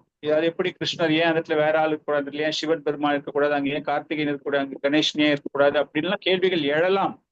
இருந்தாலும் முதலில் அந்த உணர்வு அப்படிங்கிறது, கான்சியஸ்னஸ் அப்படிங்கிறது எப்படி தோன்றுகிறது, அவனுடைய வாழ்க்கையினுடைய ஒரு ஆரம்பம், அந்த கிருஷ்ண உணர்வு அப்படிங்கிற வாழ்க்கையினுடைய ஒரு ஆரம்பம் எப்படி துவங்குகிறது என்றால், இது போல பகவான் அனைத்து இடங்களிலும் இருக்கிறார் அப்படிங்கிற ஒரு விஷயம் அவனுக்கு தெரிய வரும்பொழுது, காய்கறியை போய் பார்க்கறான், காய்கறிகள் பசுமையாக இருக்கு, ஃப்ரெஷ்ஷா இருக்கு அப்படிங்கும்போது அந்த சந்திர ஒளி படுவதின் மூலமாக அந்த சந்திர ஒளிக்கு காரணகர்த்தா பகவான். ஓ, அப்படின்னா இந்த காய்கறி இந்த மாதிரி இருக்கிறதுக்கு காரணம் பகவான். சோ அந்த மாதிரி கொஞ்சம் கொஞ்சமா இஸ் டெவலப்பிங் தட் நாலேஜ். அதுதான் இந்த ஒரு ஸ்லோகத்துல கூறப்படுகிறது. அதே போல் நெக்ஸ்ட் ஸ்லோகம் 13வது ஸ்லோகத்துல பார்த்தோம் அப்படின்னா, காம் ஆவிஷ்ய பூதானி தாரியாமி அகம் ஓஜஷ உஷ்ணாமி ஷௌஷாதிஹி ஷர்வாக ஷோம பூத்வ ரஷாத்மக. ராஜேஸ்வரி மாதாஜி படிங்க, டிரான்ஸ்லேஷன் படிங்க. ஹரே கிருஷ்ண. நான் ஒவ்வொரு கர்ப்பத்திற்குள்ளும் நுழைகின்றேன். எனது சக்தியினால் அவை பாதையில் நிலை பெற்றுள்ளன. நான் சந்திரனாகி எல்லா காய்கறிகளுக்கும் வாழ்வு ரசத்தை வழங்குகின்றேன். ஹரே கிருஷ்ணா. சோ எப்படி ஒவ்வொரு பாகமாக தன்னுடைய ஒரு தாக்கம் எல்லாத்துலயும் இருக்கு. இந்த பிரபஞ்சத்தில் அவருடைய தாக்கம், அந்த பிரபஞ்சத்தில் உள்ள சூரிய தேவனினுடைய தாக்கம், சந்திரனுடைய தாக்கத்திற்கு அவர் காரணகர்த்தாவாக இருக்கிறார் அப்படின்னு பல்வேறு விஷயங்களை பகவான் கூறுவது போல இங்க என்ன சொல்றாரு அப்படின்னா, சூரிய தேவனை பற்றி, அந்த சூரிய தேவன் சூரிய தேவனை பற்றி நம்ம பார்த்தோம் இல்லையா? சூரியனுடைய ஒளி, சந்திரனுடைய ஒளி, இது எல்லாமே அந்த ஒளிக்கு பகவான் காரணமாக இருந்திருக்கிறார். மின்சாரத்திற்கு காரணமாக இருக்கிறார். அந்த தாவரங்கள் பசுமையாக இருக்கிறது, காய்கறிகள் பசுமையாக இருக்கிறது அப்படின்னு பார்க்கும்போது இந்த பௌதீக உலகில் உள்ள பல்வேறு விஷயங்களை அவர் பராமரிக்கிறார் அப்படின்னு. ஃபர்தரா அவர் என்ன சொல்றாரு அப்படிங்கும்போது, இந்த ஸ்லோகத்துல பார்க்கும்போது இந்த பூலோகத்தையே அவர் தாங்கி இருக்கிறார். அந்த பூலோகத்தை தாங்கி நிற்கும் பொழுது அந்த பூலோகத்தில் ஏற்படக்கூடிய பல்வேறு விளை நிலங்களாக இருக்கலாம், பல்வேறு கனிமங்களாக இருக்கலாம், பல்வேறு பொருட்களாக இருக்கலாம், பல்வேறு செல்வங்களாக இருக்கலாம், நிலத்தில் தோன்றக்கூடிய செல்வங்கள், வானில் தோன்றக்கூடிய செல்வங்கள் எல்லாத்துக்குமே காரணகர்த்தா எங்க அப்படின்னா அந்த பகவானிடமிருந்து தான் தோன்றுகின்றன. இந்த பிரபஞ்சங்கள் அனைத்துமே இந்த காற்றில் அப்படியே மிதந்து கொண்டிருக்கின்றன, ஒரு பந்து போல மிதந்து கொண்டிருக்கின்றன அப்படின்னா அதற்கு காரணமுமே அந்த பகவான், அந்த பகவானினுடைய ஆற்றலின் மூலமாகத்தான் இவை அனைத்துமே மிதந்து கொண்டிருக்கின்றன அப்படின்னு நிறைய விஷயங்கள் அவங்க எல்லாமே பார்க்கும்பொழுது ஒவ்வொரு ஒவ்வொரு கோள்களிலுமே ஒரு சில ஆற்றல்கள் இருக்கின்றன. ஒரு கை நிறைய நீங்க கடுகு இல்லைன்னா பிரபுபாதர் எழுதும்போது இஸ் ரைட்டிங் அஸ் டஸ்ட், அதை எழுத்தும் போது அந்த கை நிறைய அந்த தூசுகள் இருக்கின்றன அப்படின்னா அந்த தூசுகள் அப்படி வானத்துல அப்படி நம்ம தூக்கி போடுறோம். ஒரு சிலது கீழே விழாம அப்படியே மேல மிதந்து கொண்டே போகும். அந்த குப்பையானது அப்படியே மேல பறந்து போய்கிட்டே இருக்கும் இல்லையா? அந்த மாதிரி பார்க்கும் பொழுது பகவானினுடைய ஆற்றல் மூலமாக இந்த பிரபஞ்சத்தில் பல்வேறு கோள்கள் காற்றிலே மிதந்து கொண்டிருக்கின்றன. முதல்ல இந்த பிரபஞ்சத்துக்கு காரணகர்த்தாவாக இருந்தது யாரு? பகவான். அவரிடமிருந்து எண்ணற்ற கோள்கள் தோன்றுகின்றன, மிதந்து கொண்டிருக்கின்றன. இந்த பிரபஞ்சத்தில் மிதந்து கொண்டிருக்கின்றன பல மில்லியன். நம்ம கண்டுபிடிச்சிருக்கிறது 15ஓ 16ஓ தான் கண்டுபிடிச்சிருக்கோம். ஆனா பகவான் என்ன சொல்றேன்னா எக்கச்சக்கமான விஷயங்கள் மிதந்து கொண்டிருக்கின்றன, எல்லாத்துக்குமே காரணகர்த்தான் நான் தான். சோ இந்த விஷயமும் அவர்களுக்கு தெரிய வரும்போது அந்த பகவானின் மீது இன்னும் தெரிஞ்சுக்கணும் இந்த பகவானை பத்தி அப்படிங்கும்போது கான்சியஸ்னஸ் இஸ் டெவலப்பிங். ஃபர்தரா நெக்ஸ்ட் பேசும்போதும் 14th ஸ்லோகத்துல பேசும்போதும் எப்படி ஜீரணத்திற்கு அந்த நெருப்பு மூலமாக நம்ம சூரியனை பார்த்தோம், சந்திரனை பார்த்தோம், மின்சாரணத்தை பார்த்தோம், டைஜஷன் எப்படி ஏற்படும், இது எல்லாமே என்ன காரணம் அப்படின்னா பகவான் தான் எல்லா செயல்களுக்கும் காரணகர்த்தாவாக இருக்கிறார் அப்படிங்கிறத விளக்கக்கூடிய ஸ்லோகம் தான் இது. ஸ்லோகா நம்பர் 14. அகம் வைவஸ்வானரோ பூத்வா பிராணினாம் தேகம் ஆஸ்ரிதः பிராண அபான சமாயுக்தः பச்சாமி அன்னம் சதுர்விதம். சௌமியா மாதாஜி டிரான்ஸ்லேஷன் படிங்க. 14. எல்லா உயிர்வாழிகளின் உடலிலும் ஜீரண நெருப்பாக இருக்கும் நான் உச்சுவாச காற்றுடனும் வெளிசுவாச காற்றுடனும் இணைந்து 4 விதமான உணவை செரிக்க செய்கின்றேன். ஹரே கிருஷ்ணா. சோ பகவான் நீங்க நம்ம உடம்புல ஏற்படக்கூடிய பல்வேறு வகையான உணவுகள் 4 முறையில் நாம் உணவை உண்கிறோம். அப்படியே முழுங்கிறது, கடிச்சு சாப்பிடுறது, நக்கி சாப்பிடுறது, உறிஞ்சுவது, இதெல்லாம் மனுஷங்களும் செய்யறாங்க. ஆக்சுவலா இது பல்வேறு விலங்குகள் அந்த மாதிரி சாப்பிடக்கூடிய விஷயங்கள். இல்லையா? 4 வகையான உணவு பதார்த்தங்கள், 4 வகையில் நம்ம சாப்பிட முடியும். நம்மளால சாதம் போட்டா அப்படியே முழுங்குறோம், கடிச்சு சாப்பிட்றோம், கடிக்கிறோம். அதே போல வந்து நக்கி சாப்பிட்றோம், ஸ்வீட் ஐட்டம், லிக்விட் ஐட்டம் அந்த மாதிரிலாம் போடும்போது உறிஞ்சி. ஸோ இந்த மாதிரி எந்த வகையில் நீங்க உணவு சாப்பிட்டாலும் இது எல்லாத்துக்குமே ஜீரணிக்கக்கூடிய வகையில், அது சாப்பிட்டு முடிச்சுட்டு ஒரு 2 மணி நேரம் பொறுத்து திரும்ப நமக்கு பசி வருது இல்லை, அப்படின்னா உள்ள எல்லாமே ஜீரணம் ஆயிடுது. அதற்கு வந்து ஒரு உஷ்ணம் தேவைப்படுகிறது. ஆயுர்வேதத்துல பாத்தீங்க அப்படின்னா அந்த உள்ளுக்குள்ள நெருப்பு ஒன்று புகைந்து கொண்டே இருக்கிறது. அடுப்புல நீங்க சாதம் போட்டு அது எப்படி வேக வைக்கிறோமோ அது போல நம்ம சாப்பிட்ட சாப்பாடு எல்லாமே ஜீரணிப்பதற்கு உஷ்ணம் தேவைப்படுகிறது. அந்த நெருப்பாக, அந்த உஷ்ணமாக, அந்த வெப்பமாக இருப்பவர் யாரு அப்படின்னா பகவான் தான். ஆயுர்வேத விதயங்கள் வயிற்றுக்குள்ள வந்து எல்லாமே, வயிற்றுக்குள் செல்லக்கூடிய பொருட்கள் எல்லாமே வந்து ஜீரணிக்கப்படுகிறது என்றால் அந்த வெப்பம், அந்த வெப்பம் அங்க இல்ல அப்படின்னா, அந்த ஜீரணம் ஆகல அப்படின்னா உங்களுக்கு பசியே கிடையாது. அடுத்த வேளை சாப்பாடு எனக்கு வேண்டாம், எனக்கு பசிக்கல அப்படிங்கிற மாதிரி உடம்பு ஒரு மாதிரி இதுவாயிடும். சோ அந்த மாதிரி அந்த உடல் நம்ம பண்றதுக்கும் காரணமும் யாரு அப்படின்னா பகவான் தான். இது அந்த பொருளுரையில வந்து பல்வேறு சாஸ்திரங்கள் அங்கு குறிக்கோள்கள், மேற்கோள்கள் காண்பிக்கப்படின. பிருகத் அரண்யகாத உபன்யஷ், பிருகத் ஆரண்ய உபனிஷத். பகவான் வெப்பமாக நம்முடைய வயிற்றில் இருந்து கொண்டு எல்லா விதமான உணவுப் பொருட்களையும் ஜீரணிக்க வைக்கிறார் அப்படிங்கிறாங்க. வேதாந்த சூத்திரத்துல என்ன சொல்லியிருக்கு அப்படின்னா, அவர் சப்தமாக இருக்கிறார், காற்றாக இருக்கிறார், வயிற்றினுள் அவர் உஷ்ணமாகவும் இருக்கிறார், நெருப்பாகவும் இருக்கிறார், வெப்பமாகவும் இருக்கிறார் அப்படின்னு வேதாந்த சூத்திரத்துல கூறப்பட்டிருக்கிறது. சோ இது எல்லாத்துக்குமே காரணம் அப்படின்னு பார்க்கும்பொழுது அந்த பகவான், இந்த பகவான் தான் இந்த பௌதிக வாழ்க்கையை பராமரிக்கிறார் அப்படிங்கிற ஒரு விஷயம் மீண்டும் அங்கு வலியுறுத்தப்படுகிறது. இந்த ஒரு புரிதலோடு 15வது ஸ்லோகம், இந்த 14th ஸ்லோகாவுடைய பத்மாவதி மாதாஜி டிரான்ஸ்லேஷன் படிங்க பார்க்கலாம். 14th ஸ்லோகா. எஸ் பிரபுஜி. எல்லா உயிர் வாழிகளின் உடலிலும் ஜீரண நெருப்பாக இருக்கும் நான் உட்சுவாச காற்றுடனும் வெளி சுவாச காற்றுடனும் இணைந்து 4 விதமான உணவை செரிக்க செய்கிறேன். ஹரே கிருஷ்ண பிரபு. பொருளுரை மாதாஜி. எஸ் பிரபு. ஆயுர்வேத சாஸ்திரத்தின்படி உண்ணும் உணவை செரிக்க செய்யும் நெருப்பு ஒன்று வயிற்றில் இருக்கிறது. இந்த நெருப்பு எரியாத போது பசி இல்லை. இந்த நெருப்பு முறையாக எரியும் பொழுது நமக்கு பசி எடுக்கிறது. சில சமயங்களில் இந்த நெருப்பு சரியாக இல்லாத போது சிகிச்சை தேவைப்படுகின்றது. எல்லா நிலைகளிலும் இந்த நெருப்பு முழுமுதற் கடவுளின் பிரதிநிதியாகும். பிரம்மன் அல்லது பரமபுருஷர் நெருப்பின் உருவில் வயிற்றினுள் இருப்பதாகவும் எல்லா விதமான உணவுப் பொருட்களையும் அவர் செரிப்பதாகவும் வேத மந்திரங்களும் பிருகத் ஆரண்யக உபனிஷத் 5.9.1 உறுதி செய்கின்றன. அயம் அக்னிர் வைஸ்வானரோ யோயம் அந்த புருஷே ஏனேதம் அன்னம் பஷ்யத்தே. எனவே எல்லா விதமான உணவுப் பொருட்களை செரிப்பதிலும் அவர் உதவி செய்வதால் உண்ணும் விஷயத்தில் கூட உயிர்வாழி சுதந்திரமானவன் அல்ல. செரிப்பதில் பரமபுருஷர் அவனுக்கு உதவி செய்யாவிடில் உண்பதற்கு சாத்தியமில்லை. இவ்வாறு அவரே உணவுப் பொருட்களை உண்டாக்கி அவற்றை செரிக்கவும் செய்கின்றார். அவரது கருணையால் நாம் வாழ்வை அனுபவிக்கின்றோம். வேதாந்த சூத்திரத்திலும் 1.2.27 இது உறுதி செய்யப்பட்டுள்ளது. சப்தாதிப்யோ அந்த பிரதிஷ்டானாச்ச.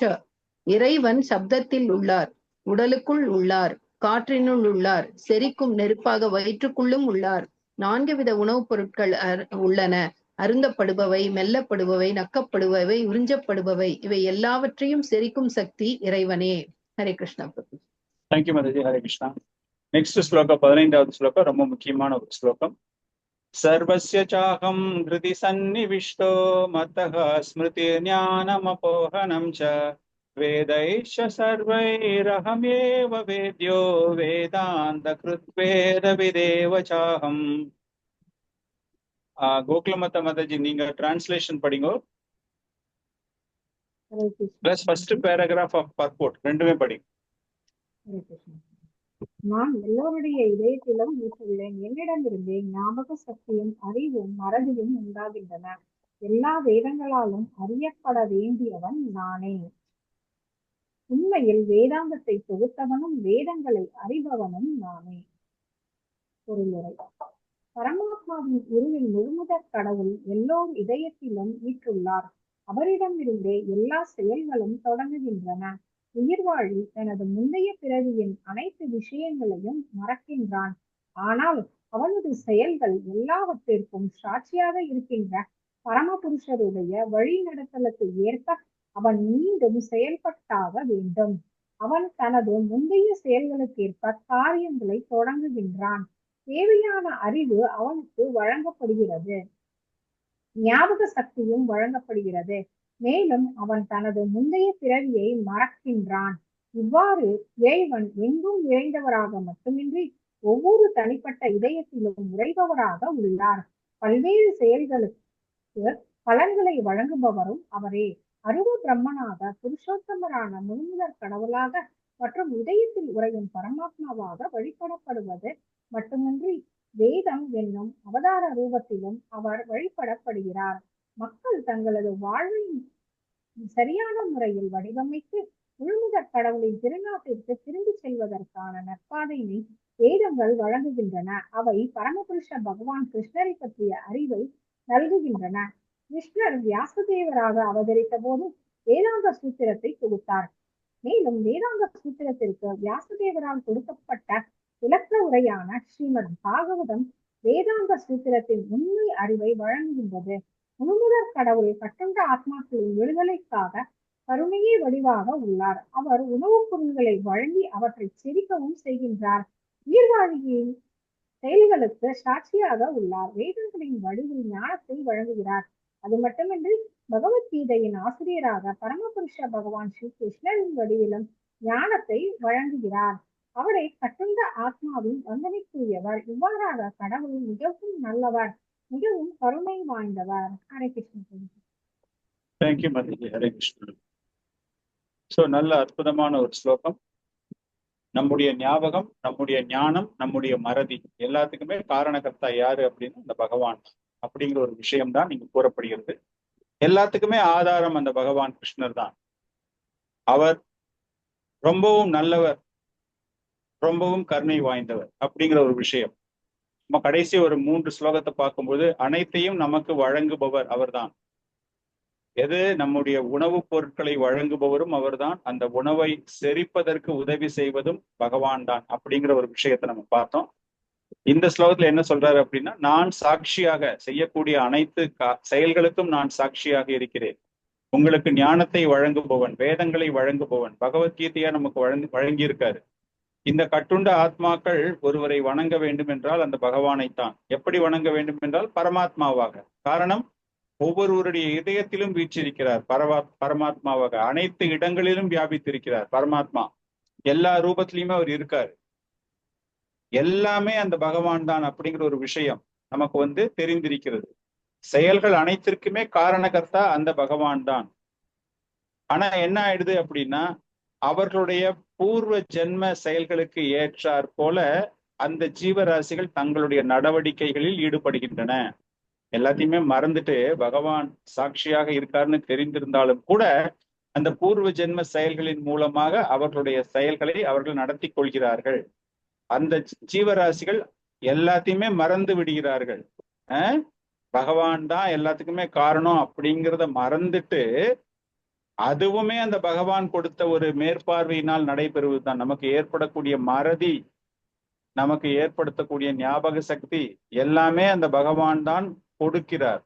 இது எப்படி ஏற்படுகிறது என்றால், நாம் செய்த செயல்களுக்கு ஏற்றாற் போல. வியாசதேவராக தோன்றியது யார் என்றால் அந்த பகவான். காரணம் என்ன அப்படின்னா, அந்த வேதங்களை தர வேண்டும், வேதாந்த சூத்திரங்களை தர வேண்டும், ஸ்ரீமத் பாகவதத்தை தர வேண்டும். காரணம், இதன் மூலமாக ஒரு சரியான பாதையை பகவான் மக்களுக்காக வழங்குகிறார். வேதங்கள் நமக்கு ஒரு 3 நிலைகளை தருகின்றன. 3 நிலைகள் அப்படிங்கும்போது 3 புரிதல்களை தருகின்றன. அப்படிங்கும்போது முதலில் நம்முடைய உறவு என்ன உறவு, பகவானோடு நமக்கு என்ன உறவு அப்படிங்கிறது ஸ்தாபிக்கப்படுகிறது வேதங்கள் மூலமாக, இல்லையா? அதை நம்ம படிக்கும்போதுதான் நமக்கும் பகவானுக்கும் உள்ள உறவு என்ன அப்படிங்கிற விஷயம் நமக்கு தெரிகிறது. வேதங்கள் மூலமாக பகவான் இருக்கிறார் அப்படிங்கிறதுக்கு காரணம் என்ன அப்படின்னா, பகவான் கிருஷ்ணரை புரிந்து கொள்ள வேண்டும் என்பதுதான் அவருடைய ஆசை. அது வேதங்களை படிப்பதன் மூலமாகத்தான் புரிந்து கொள்ள முடியும். சோ எனவே அவர் வேதங்களில் இருக்கிறார் அப்படின்னு. அதை புரிந்து கொள்வதற்கான புத்திசாலித்தனத்தையும் பகவான் தான் தருகிறார் அப்படின்னு. காரணம், வேதங்களை புரிந்து கொள்வதன் மூலமாக, பல்வேறு வகையான செயல்களை செய்வதன் மூலமாக, பல்வேறு செயல்முறைகள் நம்ம செய்யறதால அவரை அணுக முடியும். ஸ்டார்டிங்ல இருந்து நம்ம பார்த்தோம், கர்மகாண்ட ஆக்டிவிட்டிஸ், வேதிக் சாக்ரிஃபைசஸ், பலன் நோக்கு செயல்கள், அப்புறமா அவருக்கு அர்ப்பணிப்பது அப்படின்னு கொஞ்சம் கொஞ்சமா it is a slow process. அதன் மூலமாக நாம் அவரை அடைய முடியும். வேதங்கள், வேத தத்துவங்கள், பகவானை வழிபடுவது, வேதத்தினுடைய இலக்கு எல்லாமே இறுதியில் அந்த பகவானை சென்று அடைவது. இப்ப பகவானே சொல்றார் இல்லையா, கிருஷ்ணேஸ்வதாம உபகதே தர்ம ஞானாதிபி சகா கலவு நஷ்டௌ திருஷம் ஏஷா புராணார்கோ அதனோதிதகா. பாகவத்தில் ஒரு அற்புதமான ஒரு ஸ்லோகம். பகவான் தன்னுடைய லீலைகளை முடித்து கொண்டு செல்லும் பொழுது, கலியுகத்துல லீலைகளை எல்லாம் முடிச்சுட்டு அவருடைய ஸ்வதாமத்திற்கு செல்கிறார். அவருடைய நித்திய லோகத்திற்கு செல்லும் போது யாரை அழைத்து செல்கிறார்? தர்மத்தையும் ஞானத்தையும் சகா அவரோட சேர்த்து கூட்டின்னு போயிறார். யாரத்த? தர்மமும் ஞானமும் அவரோட போயிடுச்சு. அப்படி போகும்போது இந்த கலியுகத்துல இருளில் இருப்பவர்கள், அறியாமையில் இருப்பவர்கள் எப்படி வெளிச்சத்தை காண முடியும் என்றால், புராணார்க்கோ அதோ நோதிதகா, பாகவதம் போன்ற ஒரு புராணத்தின் மூலமாக பகவானை பற்றி நாம் தெரிந்து கொள்ள முடியும். அந்த வெளிச்சமானது நமக்கு வழங்கப்படுகிறது. சோ பகவான் தான் அனைத்துக்கும் காரணகர்த்தாவாக இருக்கிறார் அப்படிங்கிற ஒரு விஷயம் நம்ம இதோட இன்னைக்கு நிறுத்திக்கலாம். காரணம் நெக்ஸ்ட் 16 to 20 வரைக்கும் த்ரிஸ்லோகி கீதா, சதுர்ஸ்லோகி கீதா மாதிரி த்ரிஸ்லோகி கீதா, அந்த வேதாந்தத்தினுடைய சாராம்சம் அந்த 3 ஸ்லோகங்களிலும் கூறப்பட்டிருக்கிறது. எப்படி கட்டுண்ட ஆத்மாக்கள் வீழ்ச்சி அடையக்கூடியவர்கள் பகவானோடு ஒரு உறவை ஏற்படுத்திக் கொள்வதன் மூலமாக அந்த வீழ்ச்சியிலிருந்து அவர்கள் மீளலாம் அப்படிங்கிற விஷயம் 16வது ஸ்லோகத்துல கூறப்போகிறார். அது போல வீழ்ச்சி அடையாதவர்கள் இருவருக்கும் அந்த தூய்மையான ஆன்மீக நிலையில் உள்ள பகவான் பரமாத்மாவாக 3 உலகையும் பராமரிப்பவராக எப்படி செயல்படுகிறார் அப்படிங்கிற விஷயம் நமக்கு தெரிய போகுது. 18வது ஸ்லோகத்துல வேதங்களில் பகவான் கிருஷ்ணர் பரமாத்மாவாக பரம்பொருளாக எப்படி இருக்கிறார் அப்படிங்கிற விஷயம் 18வது ஸ்லோகத்திலையும், 19ல அவருடைய நிலைப்பாடு என்ன, பகவானினுடைய பக்தி தொண்டில் ஈடுபடுவதன் மூலமாக அவருடைய நிலைப்பாடை எப்படி புரிந்து கொள்ள முடியும் அப்படிங்கிற ஒரு விஷயம் கடைசி ஸ்லோகத்துல மிகவும் ரகசியமான அறிவினுடைய ஒரு பகுதியாக இந்த வேத அறிவு எப்படி ஒருவனை புத்திசாலியாக மாற்றி அவனுடைய ஒவ்வொரு முயற்சியையும் தூய்மையான முயற்சியாக மாற்றுகிறது அப்படிங்கிற ஒரு விஷயத்தையும் நம்ம அதுல இருந்து தெரிஞ்சுக்க போறோம். லாஸ்ட் 5 ஸ்லோகாஸ்ல இன்னைக்கு கிளாஸ்ல we are stopping with this.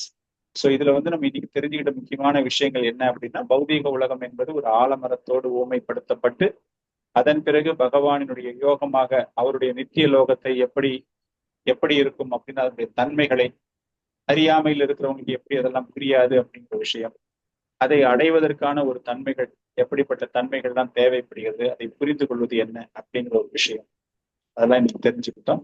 So இதோட நம்ம இன்னைக்கு கிளாஸ் க்ளோஸ் பண்ணிக்கலாம். ஹரே கிருஷ்ணன். ஏதாச்சும் டவுட்ஸ் இருக்கு அப்படின்னா let us discuss.